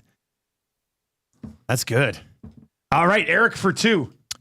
Sliders still that wasn't selected, was it? Or, no, do we sliders I think are still kicking around there. Now, if I say sliders, does that take other? Well, ask the commish, I guess. Brisket, pulled pork. Be specific. Okay. Pulled pork sliders and an appy. I will also, because my main's taken care of, I need one more appy. I'll also go buffalo chicken dip to fill up my dip. Strong picks. This draft goes quick. Yeah. You blink and you miss it. It's almost like you pass out. Yeah. It's kind of. Okay, I'm gonna go back mains. I'm gonna go with the Philly cheesesteaks, the sandwich style. That's really good. Does that work? Okay, so you took nachos as an appy, or because we only need one main. Yeah, just one main, and then 3 appies. Right. Yeah. Okay. I apologize, guys. No, faith. I'm gonna go. And I already got my dip already, so I need to go another appy. There's a lot of pressure here, because all my appies that I brought on my list They're gone. have been selected. So You have 2 appies already, or just the one? You got potato skins? I got just one appy. Well, yeah. Oh man. I mean, there's a nice one sitting right in. Yeah, you know what? We'll go with the. Why don't we go with the meat and cheese? Are you just drafting things in front of you, Garrett? Yeah, and I haven't even tried it yet. I'll try it at the end, but it looks delicious. But I'll go with the meat tray. Okay, all right, I'll go with the meat tray. Meat tray. Trav, you got that? Yep. Okay, back around to me for 2 more. You're taking water, aren't you? In your. Yeah, water's me. I'll go. Water. Bottle of water. That's my beverage. All right, so. You know what? This is a simple one, but it's a good one. I'm just going to go with potato chips as one of my, just a bowl of potato chips. You can't go wrong. Sitting around. I mean, I think that's a nice steady Eddie, especially as an option with like the pizza and the dry ribs that I already You're not have. going flavor or ripple. No, or, just potato chips. Yep. Potato chips. Potato chips. Very, very general. With an A at the end. Yeah, it's got to be potato, not potato. I go the potato. Potato chips. It sounds. I'll go potato chips, and then. So that kind of crosses all this out. So, Trev, would I be allowed to take brisket sliders? I think so, based on his Yeah. prior ruling. Because you said, pork, yep. Yeah. Okay. All right. I'm allowed I'll take sliders. the smoked meat brisket slider type of thing. I'm happy. Yeah. Okay. All right. Back to you. Okay. I need a clarification here. I'm just needing an appy left and a beer choice, right? That's where I'm at. Yes. Okay. But we're going. Do you want to see some extra appies? You know, I don't need another appy. I've got some appies here. Okay. Oh well. Yeah. I mean, some of those are a little basic, and I don't want to come across like that. But, Nice. you know what? We'll go. One of the guys that works at it yesterday, and it was actually on your list, so I'll go with it because in a shout out to him, we'll go pigs in the blanket. Yeah. Were you thinking about it, Rick? I had that on my short list. Oh, Yeah, boy. that's a real good one. All right. What is this? Your final 2 picks? Me? Yeah. I think it's your final 2 picks. Okay, yeah. So I need an appy and I need a bev. For my bev, I'll go with an ice cold bottle of Miller Genuine Draft. That's the MGD. That's a good beer. Great beer, Cadillac of beers, in my humble opinion. And for an appy, final appy, mozzarella sticks. Oh, that's a good.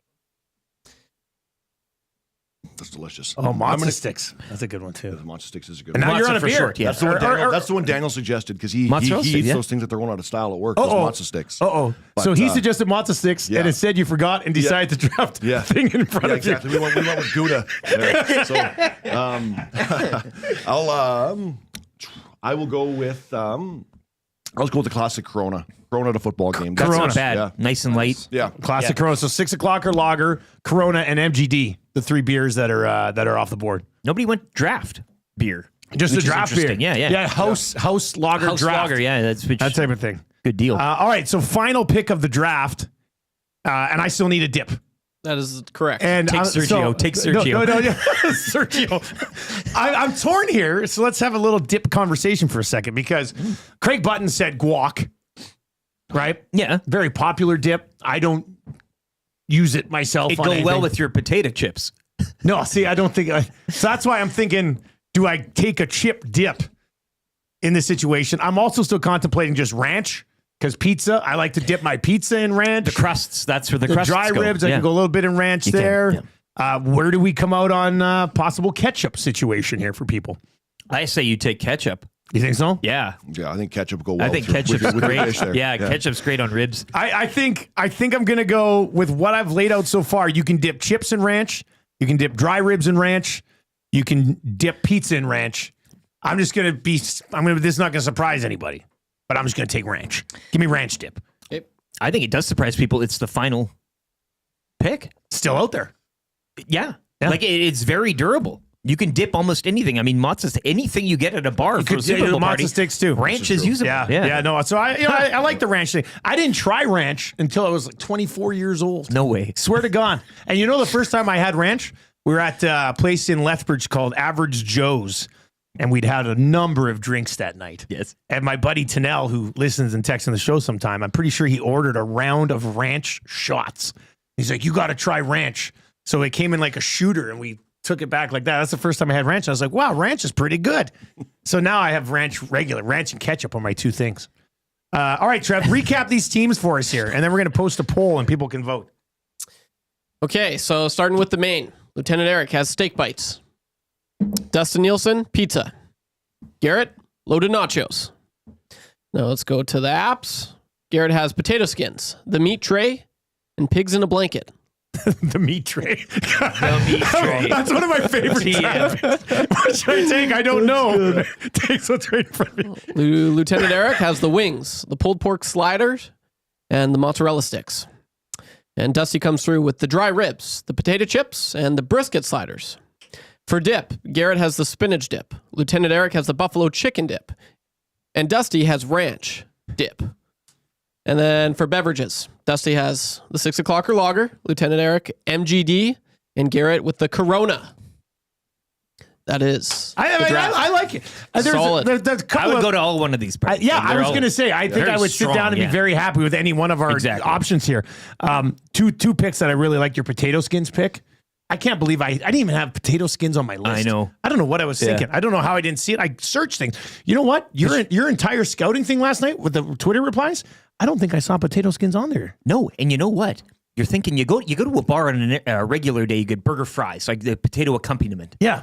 You don't get fries for a Super Bowl. You dress them up with the potato. Like that's a Super Bowl appy if I've ever heard one. Really, to differentiate from the norm of French fries or whatever. Yeah, I'm a fancy guy. I want potato skins, just fancy French fries. Yeah. Somebody in the chat, Amishman19 says potato skins are a dying breed, and I think potato skins needs to like team up with Travis Kelce. Or like, potato skins needs an infusion of marketing dollars. You know who makes a good potato skin plate? Century Casino. Oh, I'd get him at least once a week, going Monday and Thursday football. Really? They make a real good plate. I'm looking forward to that then. And then the Mozza sticks. That's a nice pick too. You can't go wrong with Mozza sticks. It's too easy. Like deep fried cheese. Yeah. What are you going to do? First couple are great. Yeah. By the end of the whole plate, it's a little. Yeah, you never need 8 Mozza Yeah. sticks. You need like 2.5 Mozza sticks. It's hard on the insides, Yeah. but yeah. All right, this is a fun draft. Well, so how do you guys do drafts around the office or anything? How'd you prepare for this? You know what? I took a little survey at work. I asked some guys. Good. Wasn't exactly sure how I was going to lay out, so I didn't have enough picks clearly.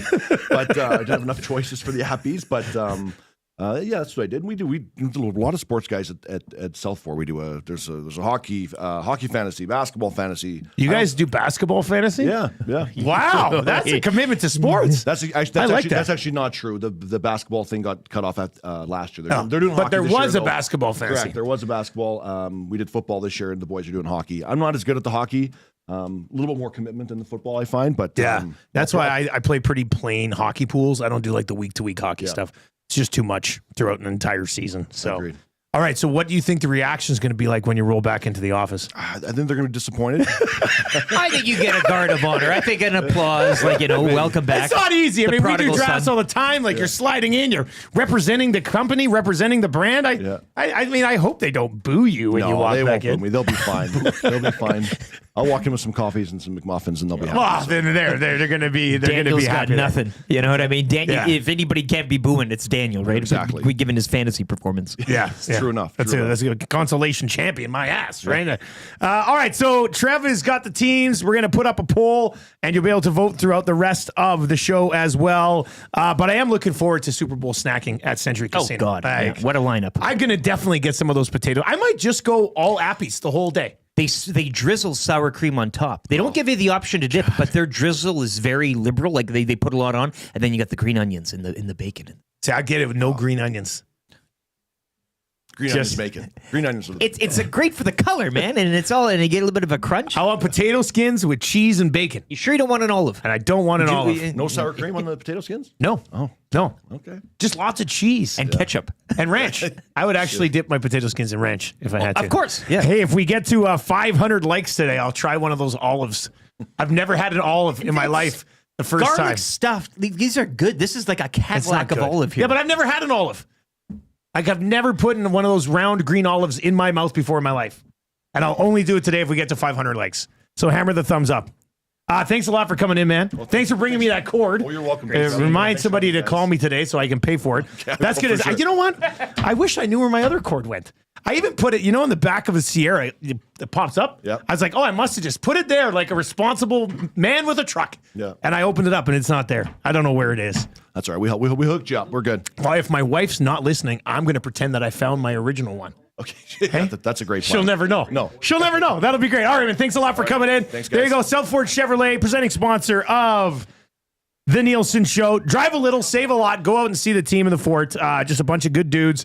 Family friendly, relaxed car buying experience. And check out their website, southfortchev.com, and check out that demo page because you're getting vehicles that are essentially brand new, but you're not getting them at the brand new price. So it's a great deal there. All right, we need somebody to play Kind of Easy Trivia for Mr. Mike's. Fire us a text, 780-218-9999, 780-218-9999. Let's have one more of these. Yeah. This is a night. This is better than mine. Well, so Trev, it's on you tomorrow, it's buddy. Different. We want to, different. Yeah, no, I could get behind brie cheese as a thing. Oh, dude, yeah. Yeah, no, that smells really good. On there, you're laughing. Yeah, Marco is in it. Says, Dusty, coming from an Italian man, you will not like olives. I like everything except olives. Well, Marco, I don't think I have to worry about it because I've set the bar at 500 likes, and I don't think we're going to get there for an olive. So I'm not too concerned about it. This isn't even like a bar well olive. This is like a Cadillac Italian. I don't know. Look at this little jar.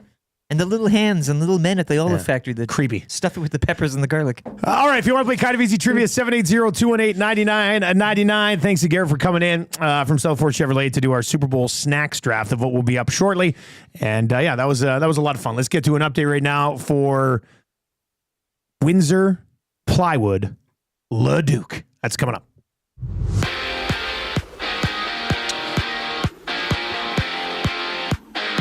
The CFL tampering window continues this morning as the Ottawa Redblacks have reportedly agreed to terms with all CFL receiver Eugene Lewis. Lewis, who spent the past 2 seasons at Edmonton, he registered 74 grabs for just over 1,000 yards with a league-leading 10 touchdowns last season. Elks yesterday agreeing to terms with a pair of American defensive backs in Kobe Williams and Emmanuel Rugamba, and also agreeing to terms with Canadian offensive lineman Gregor McKellar. Former Elk and Canadian receiver Gavin Cobb yesterday agreeing to terms with the Winnipeg Blue Bombers. The Edmonton Oilers are back on the ice. They'll hit the road for 2 in a back-to-back tonight in St. Louis and tomorrow in Chicago. Tonight's game with the Blues will get you set. Join Tom Gazzola for the GCL Diesel pre- and post-game shows here in EST as coverage starts at 5 o'clock, puck drop at 6. Just one game last night as the Senators scored 3 in the third on way to a 5-2 win over the Preds. Ottawa have won 5 straight. Off the ice, Ryan Hartman suspended 10 games for his roughing of Senators Timmy Stützle on Saturday.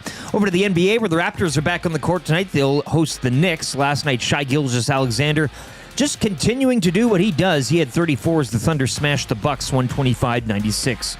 TGL Golf picks up again tonight. It'll be Boston taking on LA. Coverage begins at 7 o'clock.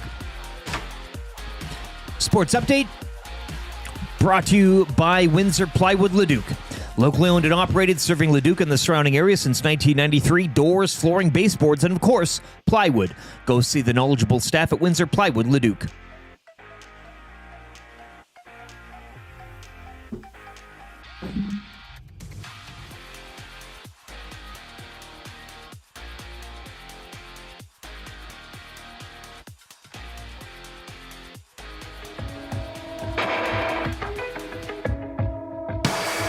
I've got something under my skin. Oh, dude. And the itch won't go away. I'm your huckleberry. It's my original sin. Skin that smoke wagon and see what happens. The poison that I crave. Come along for the ride. I'd make you feel better. Cut the rope that I tied, but then I broke my skin again. You got me fiending for that first high, but the feeling's not the same. You got me stealing, killing, I die just to feel you in my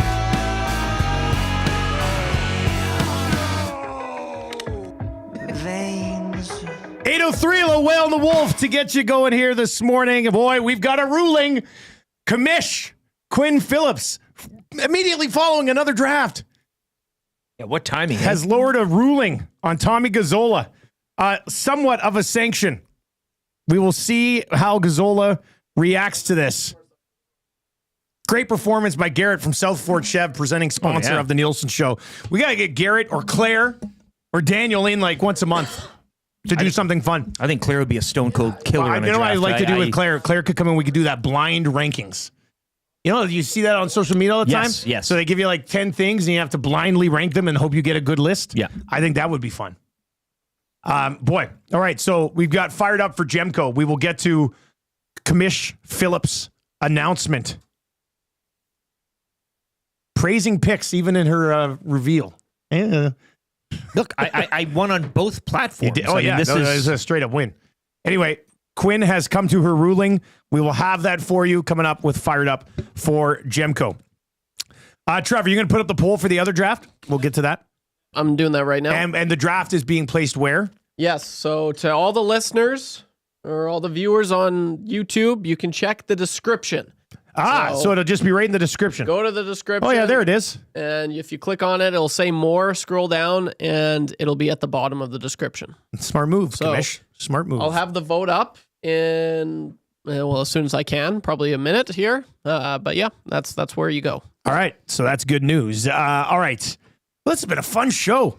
We almost had you on ketchup. Man. I was this close. If you took ketchup and ranch remained undrafted, wow. Like, you were.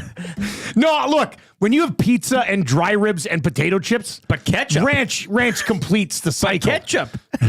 Well, You're torn here. I like ketchup, but then I thought, man, and of all the things I have, nothing I would dip in ketchup. I almost want to take French fries. As an appy type of thing. It crossed my mind, but again, it's more of like a everyday regular side. But at Super Bowl, you just don't see a lot of fries. It's the potato skins were the play there. If you're taking a potato or a tater tot type of a tater tot, that's platter, also you know, like the. Okay, if you're watching over on YouTube, hammer the thumbs up. We're almost changing 300. Yeah, if we get to 500, Dusty's going to eat a garlic stuffed olive. We are 238 likes away from 500. We only have 55 minutes left in the show. I am not in any way intimidated by those olives right Colin now. the Amishman says, Dusty, I too am Italian, and olives are delicious. So you've gotten two different opinions from the Italians here. All right, who's playing Kind of Easy Trivia to get us going here, Trev? Mark. All right, Mark is going to play Kind of Easy Trivia today. Needs to get 3 of 5 correct. Let's go to Mark this morning, trying to get his hands on a gift certificate to Mr. Mike's Steakhouse Casual, the casualest place ever, asking the question, are you ready to stake your claim? Head to Mr. Mike's for a 2-course steak dinner for just $39.99. Start with the Emperor's Caesar salad or the rustic onion soup. Then enjoy our tender 7-ounce sirloin steak with béarnaise butter and garlic mashed potatoes loaded with savory toppings. Mr. Mike's, eat locally, enjoy casually. What are They're you all laughing just at? different accents from around England. Like it's all regional English accents. Like South Coast. That's pretty much all I got, I guess. That's pretty much all I got. Face. I mean, you make a different face for each. I just love it. Man of a thousand voices. All right, let's go to Mark. Mark's going to play today. Trev will start the Tigger after I read the first question. Mark, you ready to go? Yeah, you bet. All right, here we go. Question number 1. Who do the Edmonton Oilers play tonight? St. Louis. Name one former Oiler on the Blues. Holloway. Name another former Oiler on the Blues. Robert. True or false? Wayne Gretzky played on the Blues. True. What's the name of the baseball team in St. Louis? What about the Miss Vicky salt and vinegar chip? I mean, that could have been an option as well. He got it. He got it. I love that. Are you kidding me? That's right. Who do you think you are? I am. Get it right. You can't have a newcomer come in and steal the show. That's a paddling. Oh, we've been strong. We're just playing by the rules. Ooh, you better believe that's a paddling. And I was in Miami with my new beach house. Well, it was a couple minutes from the beach. That's a paddling. The first year, we took it to the limit. You cannot come to my house. No, not today. You cannot come to my house. No, not today.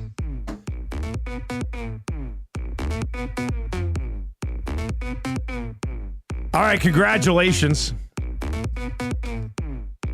Mark got it done. Used his final answer because he was so comfortable. Used his final answer on what about Miss Vicky's salt and vinegar? No, that's the most popular Miss Vicky. Like that made the brand, did it not? Great question. I've only ever the only Miss Vicky's I've ever had was I think Tammy had a bag. She likes them, and I had a salt and vinegar. Salt and vinegar, yeah. But that's it. I've never tried. I find it. that flavor of chip, regardless of the brand, usually has a bit of a burn. You know, like you kind of get that makes you drink. I mean, that's cut up the top of your mouth a little bit too. It's a little. Yeah, it can. Yeah, you don't want to eat those with a cold sore. No, definitely not. Super Bowl snack draft, Eric, you're killing it. Now the vote just went up, but you're rolling here. Early 78%, 80%. Looks like ranch is weighing you down. If you would have taken that ketchup, I mean, pizza and ranch is not working. 6%. What about justice for Dusty? Unbelievable. Justice for me. All right, we're going to get to 3 questions too many, and then we will get to the ruling from Commissioner Quinn Phillips.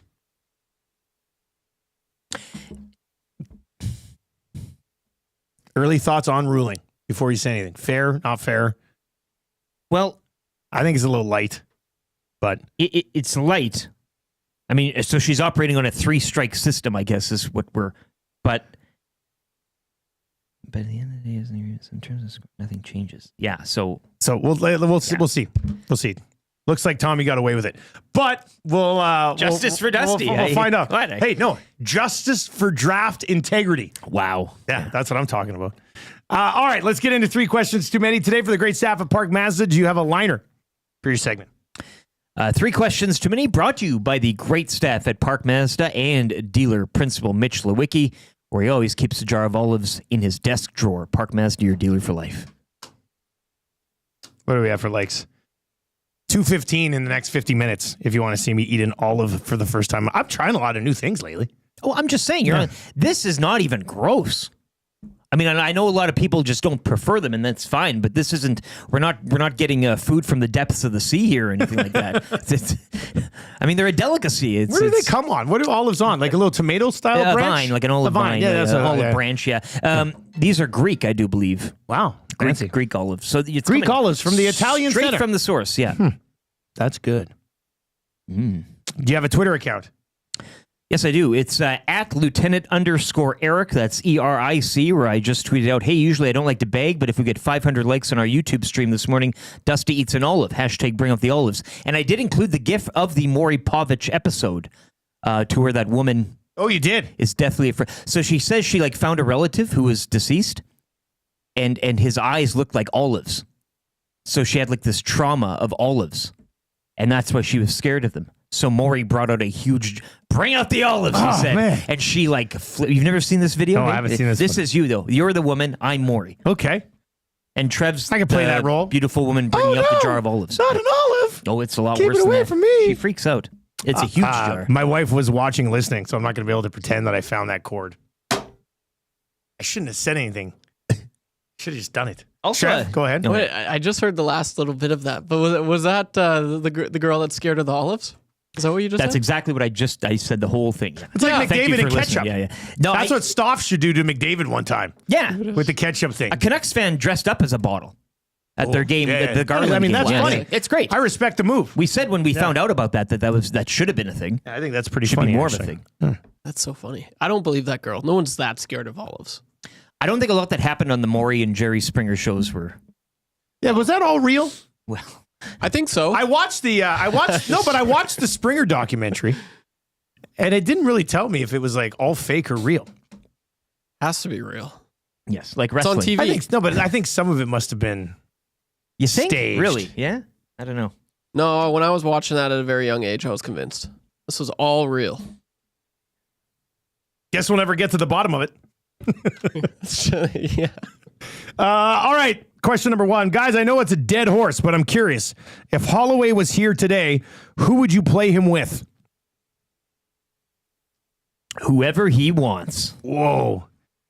You know what? I by this point of the season, I think I'd probably have him with McDavid and Hyman because I don't know what Nuge has necessarily been bringing 5-on-5. And play Nuge with Draisaitl, see if you can rekindle some of that old Yamamoto brilliance from back in the day or whatever. So, yeah, I think by now, probably would have seen him with 97 on the top line. But it doesn't matter because he's a St. Louis Blue. Changing 100. Question number 2. I saw a report that the Warriors were trying to bring back Kevin Durant. There's no way that happens, right? There's always a way. It's the NBA. There's always a way. If any league could ever pull off this 2 superstars together, there's always a way. And then they're apart, and then it's not going well for either of them, and they just come back together again, it would be the association. Like, in no way would I ever be shocked if I woke up one morning and it was like, Kevin Durant's back on the Warriors again. But I don't think so. I would say no, but I don't think you can completely write it off and say that'll never happen because in the NBA, they're insane. Trev, show those crackers right up top. Yeah, look at that. Show that to the camera. Trev's having another... Good job, Trev.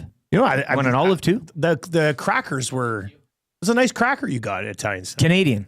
Yeah. 780-218-9999. 780-218-9999. Question number 3. What team do you guys think should trade for Cooper Kupp? You see this? You see the Cooper Kupp thing yesterday? Cooper Kupp announced on social media that the Rams have informed him that they're going to seek a trade for him. So they've basically told him, you're on the block. Obviously moving forward with Puka Nacua, and he's going to be a pricey boy. Which team do you think should land Cooper Kupp? As a Bills fan, Buffalo would we're be looking for receivers. Also, Myles Garrett informing the Browns of his wishes. That's the other way. He wants out. Kupp doesn't want to leave. But I mean, as a Bills fan, I'd take both. Give him to me. Give him to me, baby. Yeah, Cooper Kupp. He'd look great in a Bills uniform. Sure, why not? Selfishly, I'll say that. No, but I think that makes sense. And you can see it. I think it makes sense. Yeah. Super Bowl MVP. I could see Cooper Kupp in a Buffalo Bills jersey. They're crying out for something like that. I think I'll make it unanimous. Saskatoon Muncher says, wow, I just asked my girlfriend who'd she'd vote for. She says she's not impressed with any of them, but says, I guess I'll go with that Dusty guy. Yeah, it's not working now. I'm getting crushed. I think I'm losing to Garrett, and he just drafted one thing that was in front of him. I was waiting for the water pick. That would have been legendary. I mean, great theater. Jar of olives? Tombstone. I like Garrett, man. Yeah. I want Garrett back in at some point. Guy, yeah. He's a beauty. Even for a Pats fan. He's a beauty. Okay, that's 3 questions too many for the great staff of Park Mazda. We're going to get into Fired Up for Jemco. Because the commish has... It's got you buzzed. We haven't heard anything from Tommy yet? Yeah. Nothing from Tommy yet? He was in the chat waving hello, and then... Quiet now.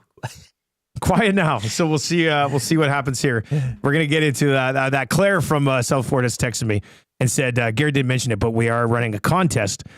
They've got Eagles and Chiefs jerseys on social media that they're going to be giving away. Oh, sweet. For Super Bowl week. So follow South Florida Chevrolet nice. On Insta, on Facebook, wherever South Florida Chevrolet is on their social media accounts. They are giving away an Eagles jersey. They are giving away a Chiefs jersey on social media. She also says she would be in for a draft. Just have to come up with I like these mini show drafts. Yeah. It makes sense. A little bit fun. All right, fired up for Jemco Fireplaces. If you're in the fireplace business, you're looking for a fireplace, you've been sitting around for a while talking with your significant other and you're contemplating fireplace, well, then there's no better place to go get one than at Jemco Fireplaces. Exclusive Napoleon dealer. 45 years. They are the authorized dealer for Napoleon fireplaces. Whether it's gas or wood burning, look no further than Canadian-made Napoleon fireplaces and all of the Napoleon products you need available right now at Jemco, 9281 50th Street. All right. So you're going to read it verbatim here? Hey, you know what I could use for this? Yes. You know what I'm talking about. Exactly. Irish beat here. Yeah. Where is it here? Which is totally Irish not tavern. that, yeah. Irish tavern. You're going to dress it up with an accent too, maybe? No accent. This is serious business. Yeah. No accent. You have replied, wow, thank you, Commish. Always gracious in your rulings. You suck up. All right, here we go. This is the official ruling from Commissioner Quinn Phillips on Tommy Gazzola manipulating last draft on Instagram. He should be punished for the horrible lying he was doing on the Hangout yesterday. How was Oil Stream, by the way? Oh, I called him out on it. I had the 2 things screen capped and brought them up. I was like, so this was an accident. You prepared for it. I was ready. It was the most I've ever been prepared. Files, for Oil Stream. graphs, the whole bit. Yeah. I was ready to go. All right, let's read this. Here we go. All right. I have come to my ruling. First things first, I want to congratulate Eric on a big win. He drafted a hell of a group of handsome men, leading the way, Idris Elba. Taken late, I might add. As for Tom's promotion on Instagram, I am incredibly disappointed that he would disregard a gentleman's agreement. But at the end of the day, it was that, an agreement, not a rule. So in terms of scoring, nothing changes. But from here on out, it is a hard and fast rule that no social media promotion of your own team will be tolerated. She goes on to add, Tom, this is the second gentleman's agreement you have forgotten/ignored in my time as commissioner. So I am officially placing you on probation. If another agreement is deemed to be broken, you'll be given a 5% penalty on that draft. A second infraction will mean automatic relegation. This is my official statement, but I'm more than happy to speak publicly. Tom's replied, Oh, boy. Oh, boy. Get a load of this. Whoa. Yeah. Whoa. Yeah. I think I saw it on a pod first. Good morning, guys. Hey, that's great. I don't accept being placed on probation and refuse to do any further promotion of the EST draft. Don't ask me to do interviews, promo shoots, talk about it during press conferences. A guy named Connor had other people tell the public that was what he was going to do in some other league, and that just seems to be working for him just fine. Wow. Okay. Basically calling himself a generational talent here. I mean, that's what I'm pulling out of this. Tommy replied and referred to himself as Connor McDavid. That's the close notes. Yeah. All right, let's get to your reaction. 780-218-9999. 780-218-9999. Scott on a hotel balcony in Beaumont, which of course is impossible because they don't have hotels, let alone balconies, on their hotels. Scott says a very valid point from the commish that it was a gentleman's agreement, but that's all it was. H.E. Pennypacker is asking for 25% tariffs on Tommy in the next draft. La Bamba guy refers to the commish as soft. Hockey fanatic, so soft. VR Montenegro is calling for resignation. Big Uke is saying no rules were broken, shouldn't even have a penalty. Resign, commish. I mean, technically, she didn't penalize him. No. She's instituted a strike. She's broken a gentleman's agreement before. This was his second breaking of a gentleman's agreement, so she's just put him on probation. Yeah. He technically won't be punished unless he does this again. But he's taking this just totally off-road now for a probation. Brett Lidke in the chat says a Wannick would have sent Tommy to the goulash. He tariffed him. All right. Well, what say you? Rick, did she get this right? Yes, she got it all right. This was a great performance by the commissioner from pillar to post during this draft. No complaints.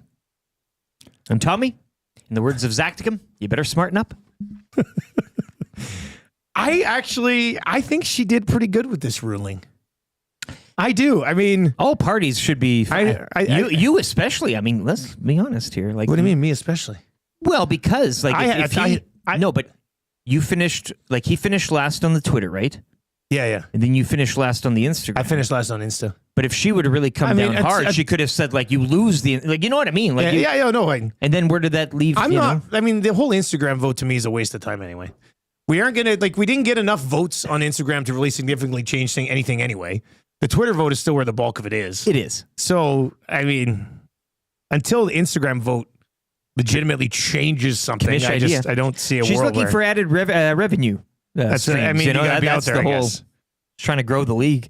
So Surveyor Brett says, so basically no penalty, just a don't do it again. Yeah, again though. This is our justice system in 2025. A sad day. A sad day. A sad day. And this comes in from an official. Jeffy says, I think the use of SG towards Tommy is warranted. Nay, downright necessary in this case. Nay. Downright necessary in this take. Big Maple is claiming that Owanek is coaching Tommy in his responses. Well, hit that thumbs up button regardless on YouTube. We got too many whether other or not things you to agree. Yeah.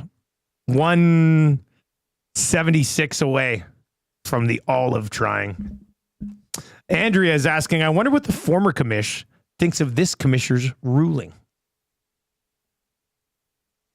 Amos Moses, Tommy uses his charm and dashing good looks to slide through life again. Falls in poop and smells like a rose. That's Amos Moses coming in there as well. All right, 780-218-9999. La Bomba Guy says she didn't address the future of Instagram. Yeah, but I don't think that had to be addressed in this ruling. That's a conversation, I guess, that we can have away from. Space out the, what is she, Ed Hervey? Give it some time, let him breathe, right? Big Uke says 47 times she's made comments for or against a pick. The 48th should be a forced resignation. Well, what I actually liked was... He's counting. No, but my favorite thing was in the ruling, she still complimented a pick. She was still like, Idris Elba. People are talking. Quinn is not backing down off these accusations of she's too active and too opinionated on the picks. She's a colorful commish. What can you say? It dresses up the league. It gets the eyeballs on it. You just don't want to be. You don't want to find yourself on the wrong side of the commish, as Tommy has now. This is going to be a large hole for him to dig out of. Well, now, I mean, do you think he approaches drafts more carefully because he knows that probation, like not our Tommy. Automatic relegation is looming? Oh no, I think it's the total opposite. Yeah, I might actually. I think we've seen. I think we're going to see a more fired up Tom. Greg, the sound guy, texts in and says, "Is this Tommy laying the groundwork to stage a coup?" I do like at the Estes, and we're like, controversy of the year goes to Tom Gazzola staging a coup against Commissioner Quinn Phillips. G from South YEG says, Tom, slap on the wrist, Gazzola. I think Tommy got. I thought it could have been harsher. I think Iwanek would have lowered the boom on him. I do. Iwanek rules with an iron fist. And that's part of the fun now is having Quinn as the commish, is all these probationary and different levels of discipline and such. Azula says, soft punishment. Ask YTT, who is just a commish, what he would have given Tommy. Interesting. LOL. That's a great question. Let's go to YouTube. Trev, who's shaking his head over here. Trev, you just went through your first, what would we call it? Like limited sort of commissioner experience. Tracked the draft well, put it up, got the vote up. 5 minutes. Pretty smooth. Didn't comment too much, didn't which comment, is one of the was gripes busy. that people have against Commissioner Quinn. Keeping tabs on it. What do you think of the commish? No penalty this time. Tommy goes on probation. There'll be a 5% penalty next time, and if it happens a third time, automatic relegation.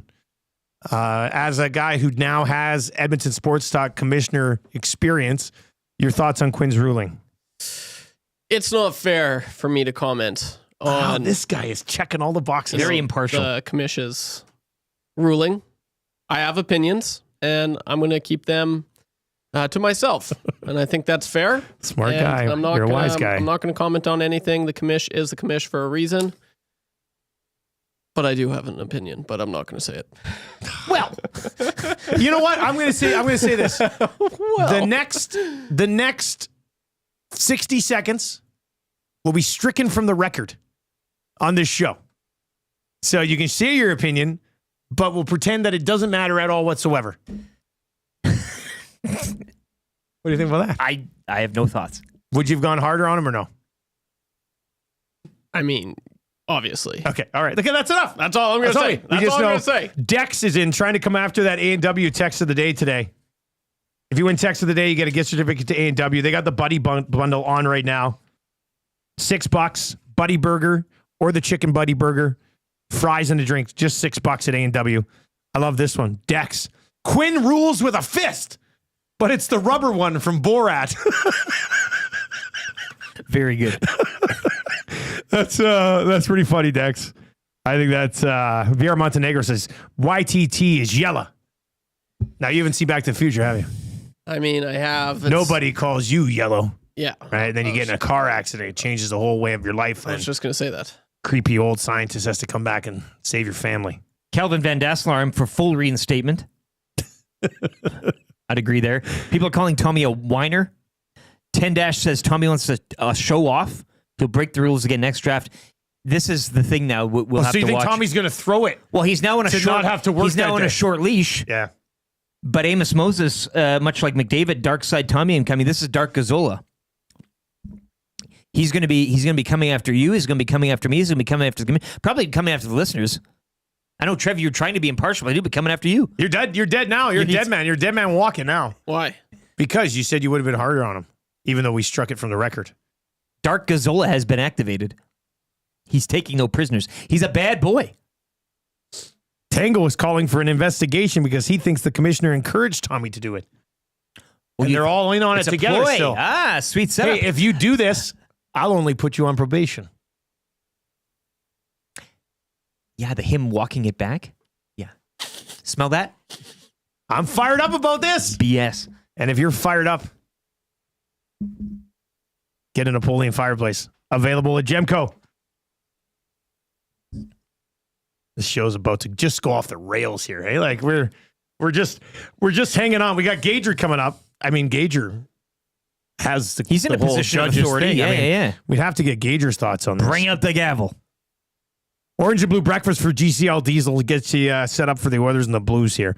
Marmot Basin Snow Report plus the wrap for William Huff. So jam-packed show still to come. There's that snow report. Kelce sent it over today. We got a Kelce snow report. So that's on the way as well. Gager's going to pop by next for Pro-Am Sports. We'll find out what the judge thinks of the commission's ruling against Tommy, or should I say ruling against Tommy. Let's get to an update right now for Sit and Sleep with Lieutenant Eric. Gager on the other side. And how many likes away are we here? I'm still not sweating. We can do it. We've done it before in this time range, have we not? We need, or I should say you guys need 151 likes in the next 30 minutes for me to try an olive for the first time in my life. Very doable. I would prefer a smaller one. Is there smaller ones in there? Look, they're just regular. They're good sized. Yeah, there's some smaller ones. It's the perfect size. Italian Center won't steer you wrong. Yeah, they're a sponsor. You have to try one. Only if we get to 500 likes. Let's get to the update right now with LT.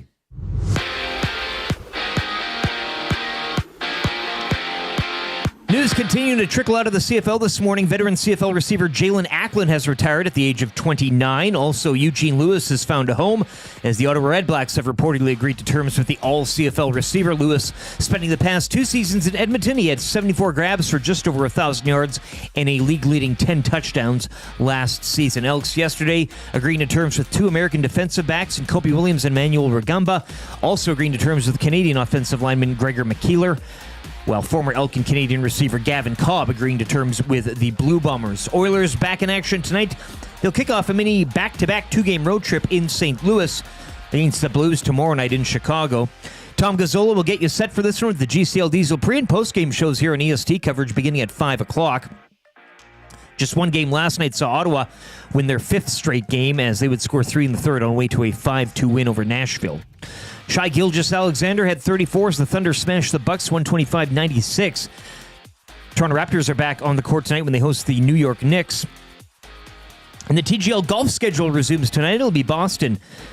Keegan Bradley, Rory McIlroy, and Adam Scott taking on LA. Tommy Fleetwood, Colin Morikawa, and Justin Rose at 7 o'clock.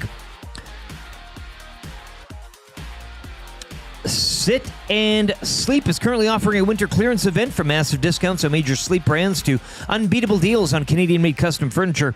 Our winter clearance event is your chance to transform your home at a fraction of the cost. Plus, enjoy perks like free local white glove delivery and special financing offers that make it even easier to bring home the best.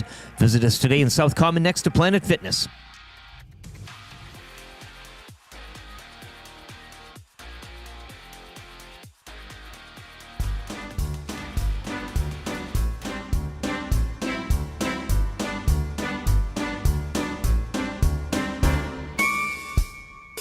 DRS, DRS, drop that wing and try your best.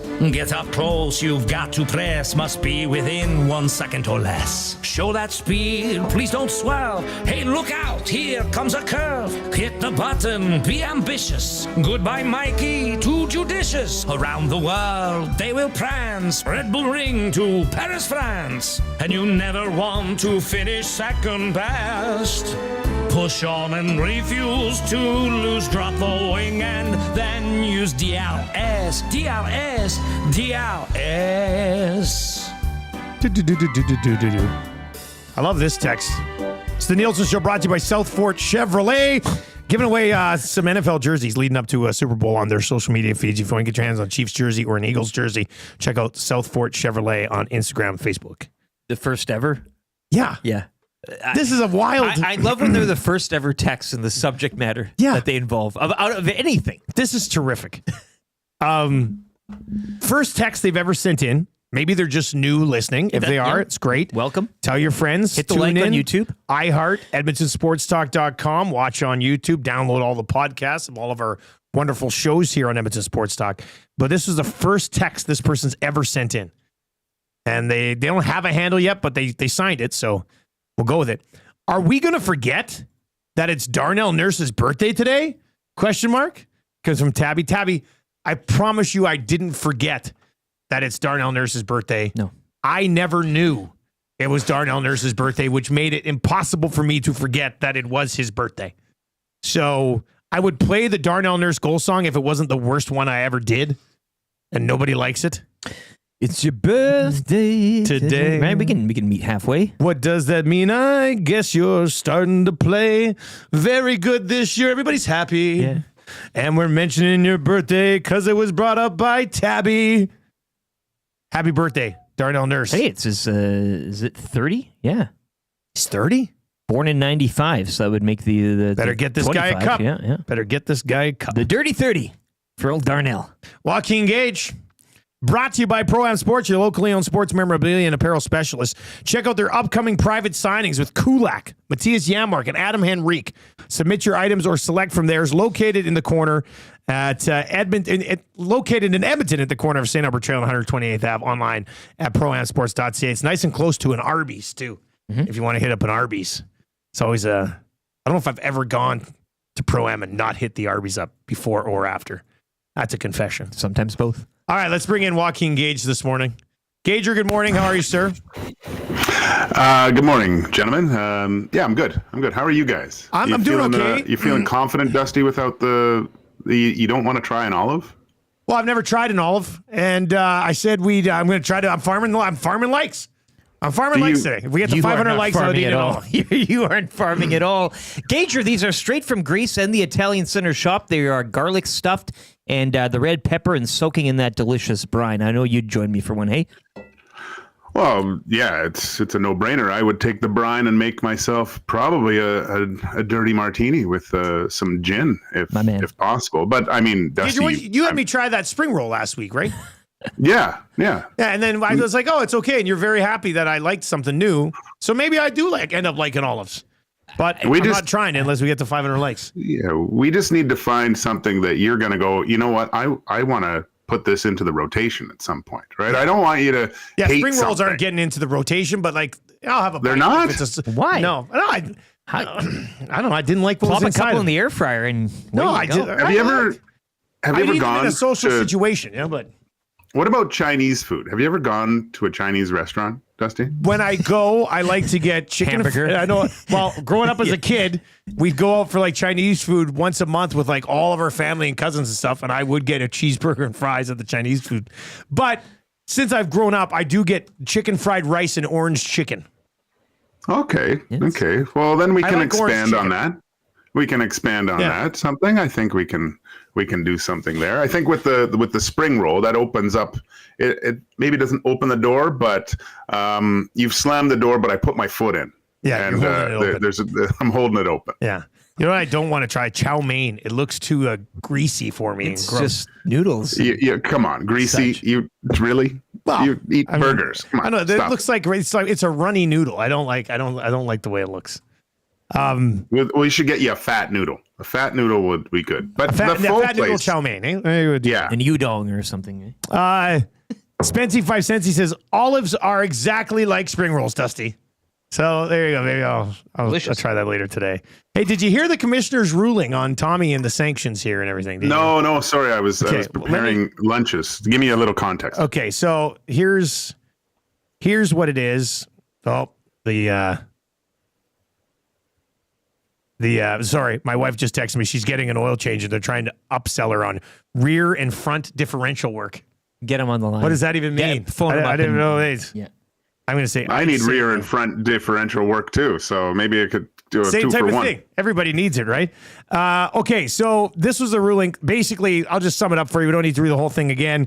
You're at least aware of Tommy promoting on social media when we usually don't promote. She has put him on. So because it's just a gentleman's agreement and not a rule, she's not removing any scoring from this draft, but she's putting in place from here on out, hard, fast rule, no social media promotion of your own team will be tolerated. This is the second time that Tommy's now broken a gentleman's agreement or ignored one of her other rules. So she's putting him on probation If he does this again, he's going to be given a 5% penalty in a draft, and another infraction after that will mean automatic relegation.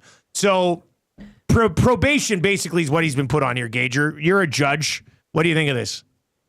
Well, sometimes we look at other rulings. So Tommy's not Hartman. I don't think it warrants a huge suspension, but he kind of cross-checked Garland to the head here. There should be, I think the punishment does fit it, but with a close eye. I think the next time should be monetary, whether that's bringing in food for everyone else with another discretion. I think that could be something. Once it gets to the monetary kind of ways, it'll stop this really quickly, I think, for Tommy. You got to hit him in the checkbook. He's hit him where it hurts. Hit him. Like I say, hit him in the hair gel budget. If you can get that, no hair gel in the office. No hair gel for a month. that's really going to hit Tommy where it hurts. Man, that would have been hilarious if she's like, Tommy can't wear hair gel on a show here for a month. You're just like when Jerry has those low flow shower heads. Yeah, that would be funny. Oh my goodness, that's too good. Gage, we're having the conversation today. Started with the Holloway conversation. He's second on the Blues in scoring. He's on pace for about 60 points. He's shooting the puck a bunch, getting good opportunity there. And then we were talking about, he could have, and they could have paid him. I mean, they could have made sure if they really wanted to keep him, they could have fit in the Holloway contract. But then we were talking about, after every single loss, the goaltending's not good enough to win a Stanley Cup. They're still searching for probably a defenseman to be an upgrade on Klingberg, maybe. None of the Nuge is not having a good year offensively. Hyman's not having a great year offensively. Connor Brown has 20 points, but Henrique and Arvidsson and Matthias Janmark are all below that total. McDavid's not having that blow you away 150-point season. So we're laying all this out, and then we're like, yeah, but they're still in first. So what is the main drive? What is the reason that we can list all these areas? We're like, oh, they could be better there. They could be better there. They could be better there. But what's the main reason you think they're in first place? What is this team doing that is allowing it to be first place in the division right now? It's experience. It's the play of Leon Draisaitl. It's the work. The tandem work in goal, providing this team the opportunity to stay in games. They're always, their goaltenders give them a chance to win every night. And it's, although these guys, remember years ago, we talked about on two guys, Dusty, and Cass was Leon and Connor are going to provide the bulk of the offense for this team during the regular season. That's just the way it's going to happen. And you're always going to look, you can look at every other team throughout the league and you're going to say, oh, we'd love some more offensive output or from different parts of your lineup or just adding a little bit here or there. You can look to every team. They talk about this, but the bottom line is this team wins. And I don't think too much onus should be put on certain players to have regular season success. When these guys were signed, and I'm looking at Arvidsson and possibly Perry and Henrique, all these guys were signed again for this year for the reason of game 83 and on, hopefully into June. And that's where you wanted to have those contributions. That's where they thought that this is where we need assistance, because if it does dry up with our two big guys, who's going to carry the load at that point? So it doesn't matter if Arvidsson doesn't score another point for me the rest of the season. If this team can keep going, solidify first place in the Pacific, which looks like they really can Pretty do good chance here. They can do that. Yep. Grab home ice throughout the first couple rounds, perfect, and then you kind of hope that these guys figure it out. And I think, if I really think about it, I think Arvidsson's game is better suited for the playoffs and not the regular season. I think he's going to be part of that. We called him a little buzzsaw, and he's just getting under the skin of other opponents over a 7-game series. I think they're built way better for that, and you're having actual regular season success. So just I don't know why they're looking for these guys to have career years in the regular season. It just doesn't make any sense to me. I love this year because the fact that no one's really chasing anything. All those individual accolades are done. The 1,000 points, the 50 goals, those no one cares. It's first place in the Pacific. Let's get to playoffs. Let's get home ice and start rolling from there. Oilers, though, in net, and again, that's your specialty, Gage, your best tandem in the league, right? Who says no? I've said this for the past few months. I think they're the best tandem in the league. You love them, don't you? You do. As a tandem. Look at their numbers from the start of December on. And can you... I mean, there's been blips. I'll say, and I even look at last game. There was a few blips in Stuart Skinner's game, right? But what happened after the 3 goals? He locked it down and provided his team a chance to get back in it. Granted, you don't want to be down 3 after the first again. This has kind of been repeating itself over the last month, and something has to stop here. But each guy has made key saves when it's mattered most. Brought wins home. I just looking at, and they're durable. Like other teams in the league, and look at the Leafs, for example, they have issues in net because these guys are getting injured and losing time. Vancouver, you don't know what Demko is going to do. You know, like if he's going to be able to continue the season or he's going to be out. To have the reliability of these guys, the durability of these guys, I think is really important, knowing that, you know, if Stuart Skinner does, you know, falter or God forbid gets injured, you have another capable guy that can, you know, he's not Saquon Barkley, but he can carry the ball and get you a first down a few times, I think. Gager, as always, buddy, we appreciate you popping by. We'll see you in the office a little bit later on. 2 guys and goalie today and EST afternoons. When are you guys going to do Zach to the Future again? I think that's Friday. Is it a Friday thing? We're aiming for. Okay. Yeah, there's that's a fun segment. Yeah, he actually did well. He went to the bullpen with Reed to get an answer, which I didn't like. He's got a what? What was the question for that one? What was that one? Like, was that like a phone friend?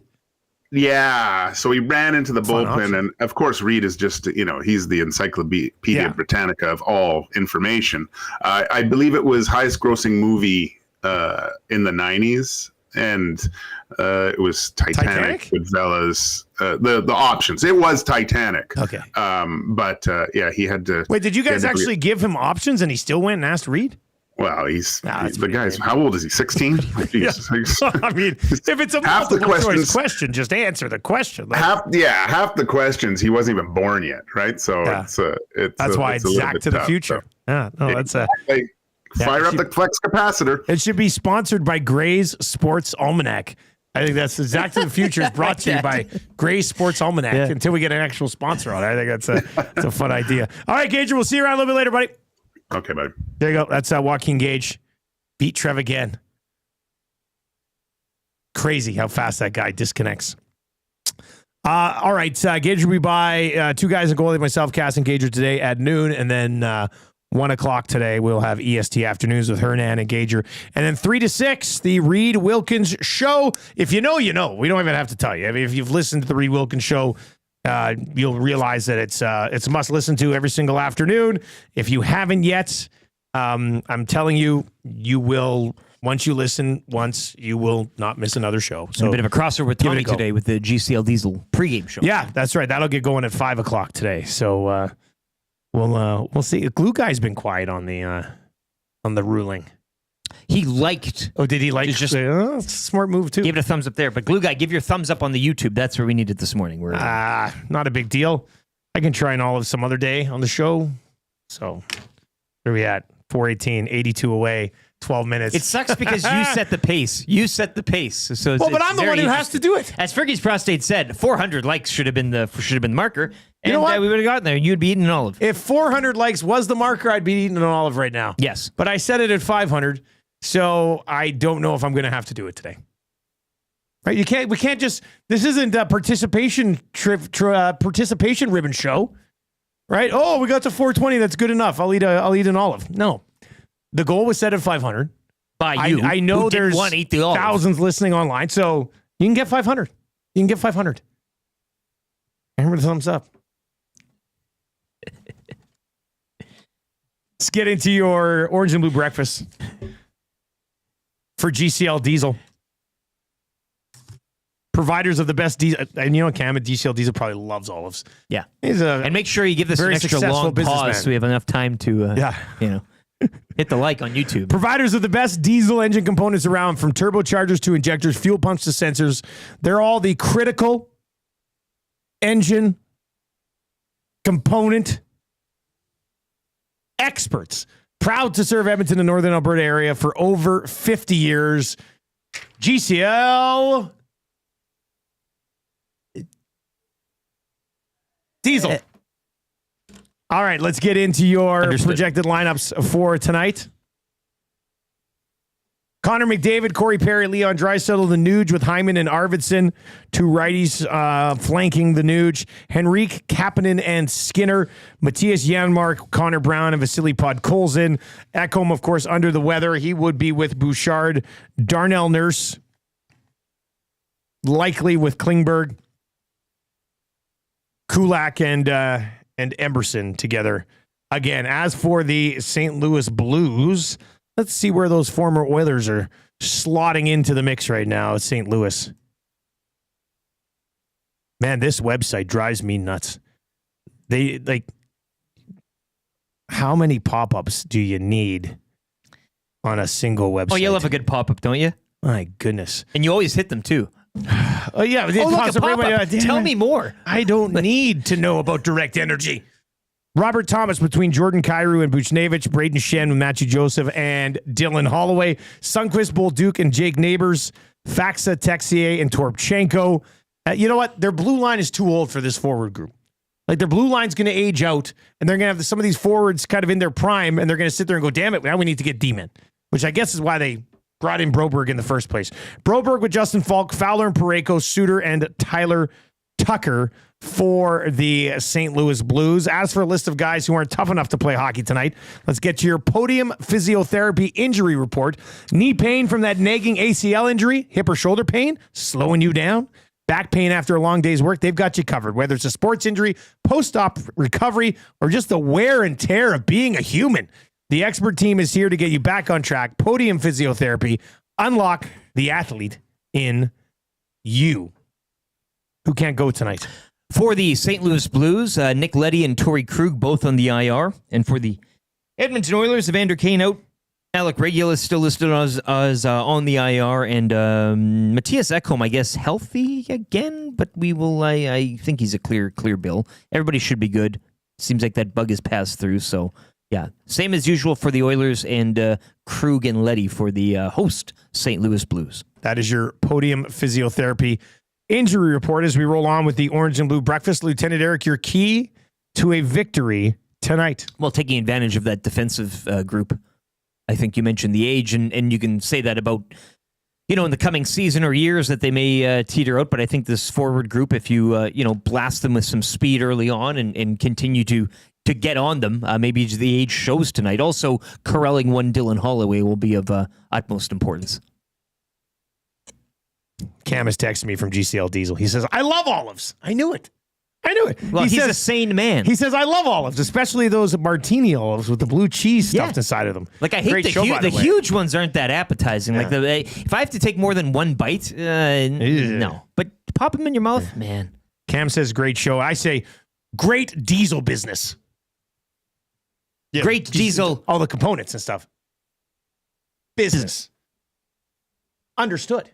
So much going on there. My game day prediction tonight will be, you know what? I'm going to do it again. Run it back again. He's running it back. Evan Bouchard, power play goal. I'm going to keep predicting it every game from here on out, just so when it finally hits, I can be like, I called it. I knew it was coming.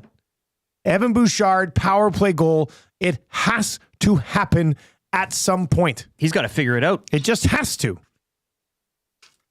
GCL Diesel pregame show.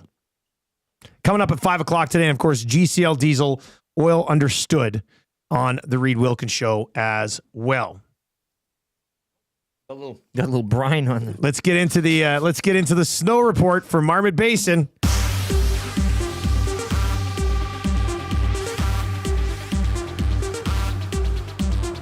Oh, this is not good. so stoked. Like, winter's here. I'm stoked. You stoked? I'm stoked. Just I'm so stoked. Yes. I mean, it came down last night, what, a good 5 inches? Last night, I think so, something like that, and a couple feet the day before. And you've got a 5-foot base with 5 inches of freshie on top. 46 likes away. 6 minutes. I see. Can you do it? I thought you were saying about that, but this is, Kelce's back. Yeah, no, Kelce's back. This is tough, though. Yeah. Well, it's a good thing we have a report. Marmot is closed today due to the ongoing extreme cold snap. Too cold. It's that cold. That's insane. Prior to the cold, they did receive 15 centimeters of new snow. So conditions around the mountain are great, and the snow will be rating once the temperatures rise. They've got a base of 76 centimeters, a total so far this season of 179. Hopefully operations will resume tomorrow if the temperature allows it. This is like kids having an inside recess because it's too cold out. Can't even get out on the mountain. Can't you ski inside somewhere in like Japan or something? Hey, Mother Nature, enough's enough.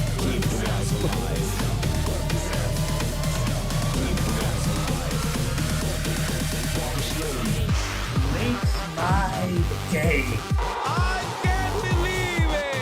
That's a snow report. Saved you a trip if you were heading up today. Marmot closed are hoping to resume tomorrow.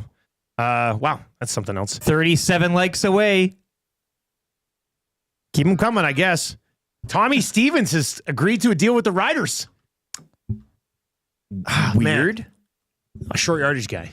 Yeah, I know. I thought they would have had. I would have. So Trevor Harris, Jake Mayer as your backup heir apparent. Yeah, and then a younger to tutor or whatever. This is. I would have kind of thought. I think that. this is a championship move. Tommy Stevens is automatic.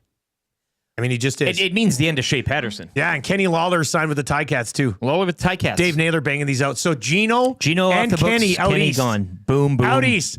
Sign Tevin Jones, you cowards. I'm not calling. I mean, obviously, her's been moving like crazy, but I would like to see them bring back Tevin Jones. The end of the Shea Patterson experiment. Yeah, there won't be a role for him. No, I mean that's the end of it. I mean, Tommy don't mind Stevens that. is very good at his job. You've always had a. I got a soft spot for Tommy Stevens. He's a big boy, but he can rumble. He can rumble. Exactly. He can rumble. Off tackle. Yeah, he's like 6'5", 250. He will not be denied. I think he's 60 of 62 on short yardage attempts over the last few years. I saw that because he tweeted that out the other day. What? People were saving their likes. People were stuffing their pockets with likes. No, we got to wrap up the show now anyway. We're at 497. BS. We got tons of time. No, we have to get out. Three more likes, No, we got the hangout coming up right away. $4.99. No, we got the hangout coming up right away, so we don't have to worry about that. 502. Come on. Why can't we get 500 likes every day? Why do I have to do something stupid for 500 likes? You have 500 likes every day. You guys are... This is ridiculous. You see that jump, Trev? That's an analytic jump, hey, in the past that was pretty impressive. 5 minutes? Holy I will hell. say that was pretty cool. It got me going. Dusty, it is confessions today. I, too, have never had that kind of Do you want to have one, Are too? you going to dip in? I'll do it with Oh, boys. my God. What a team player. You guys. You should come sit in this chair and we'll wrap our arms around each other and try them for the first time. You can feed Let's each other do it. off the Yeah, toothpick. Yeah, get in. Yeah, do you want me to feed you an olive? Oh, sure. Get over here, Trev. Let's feed each other olives today.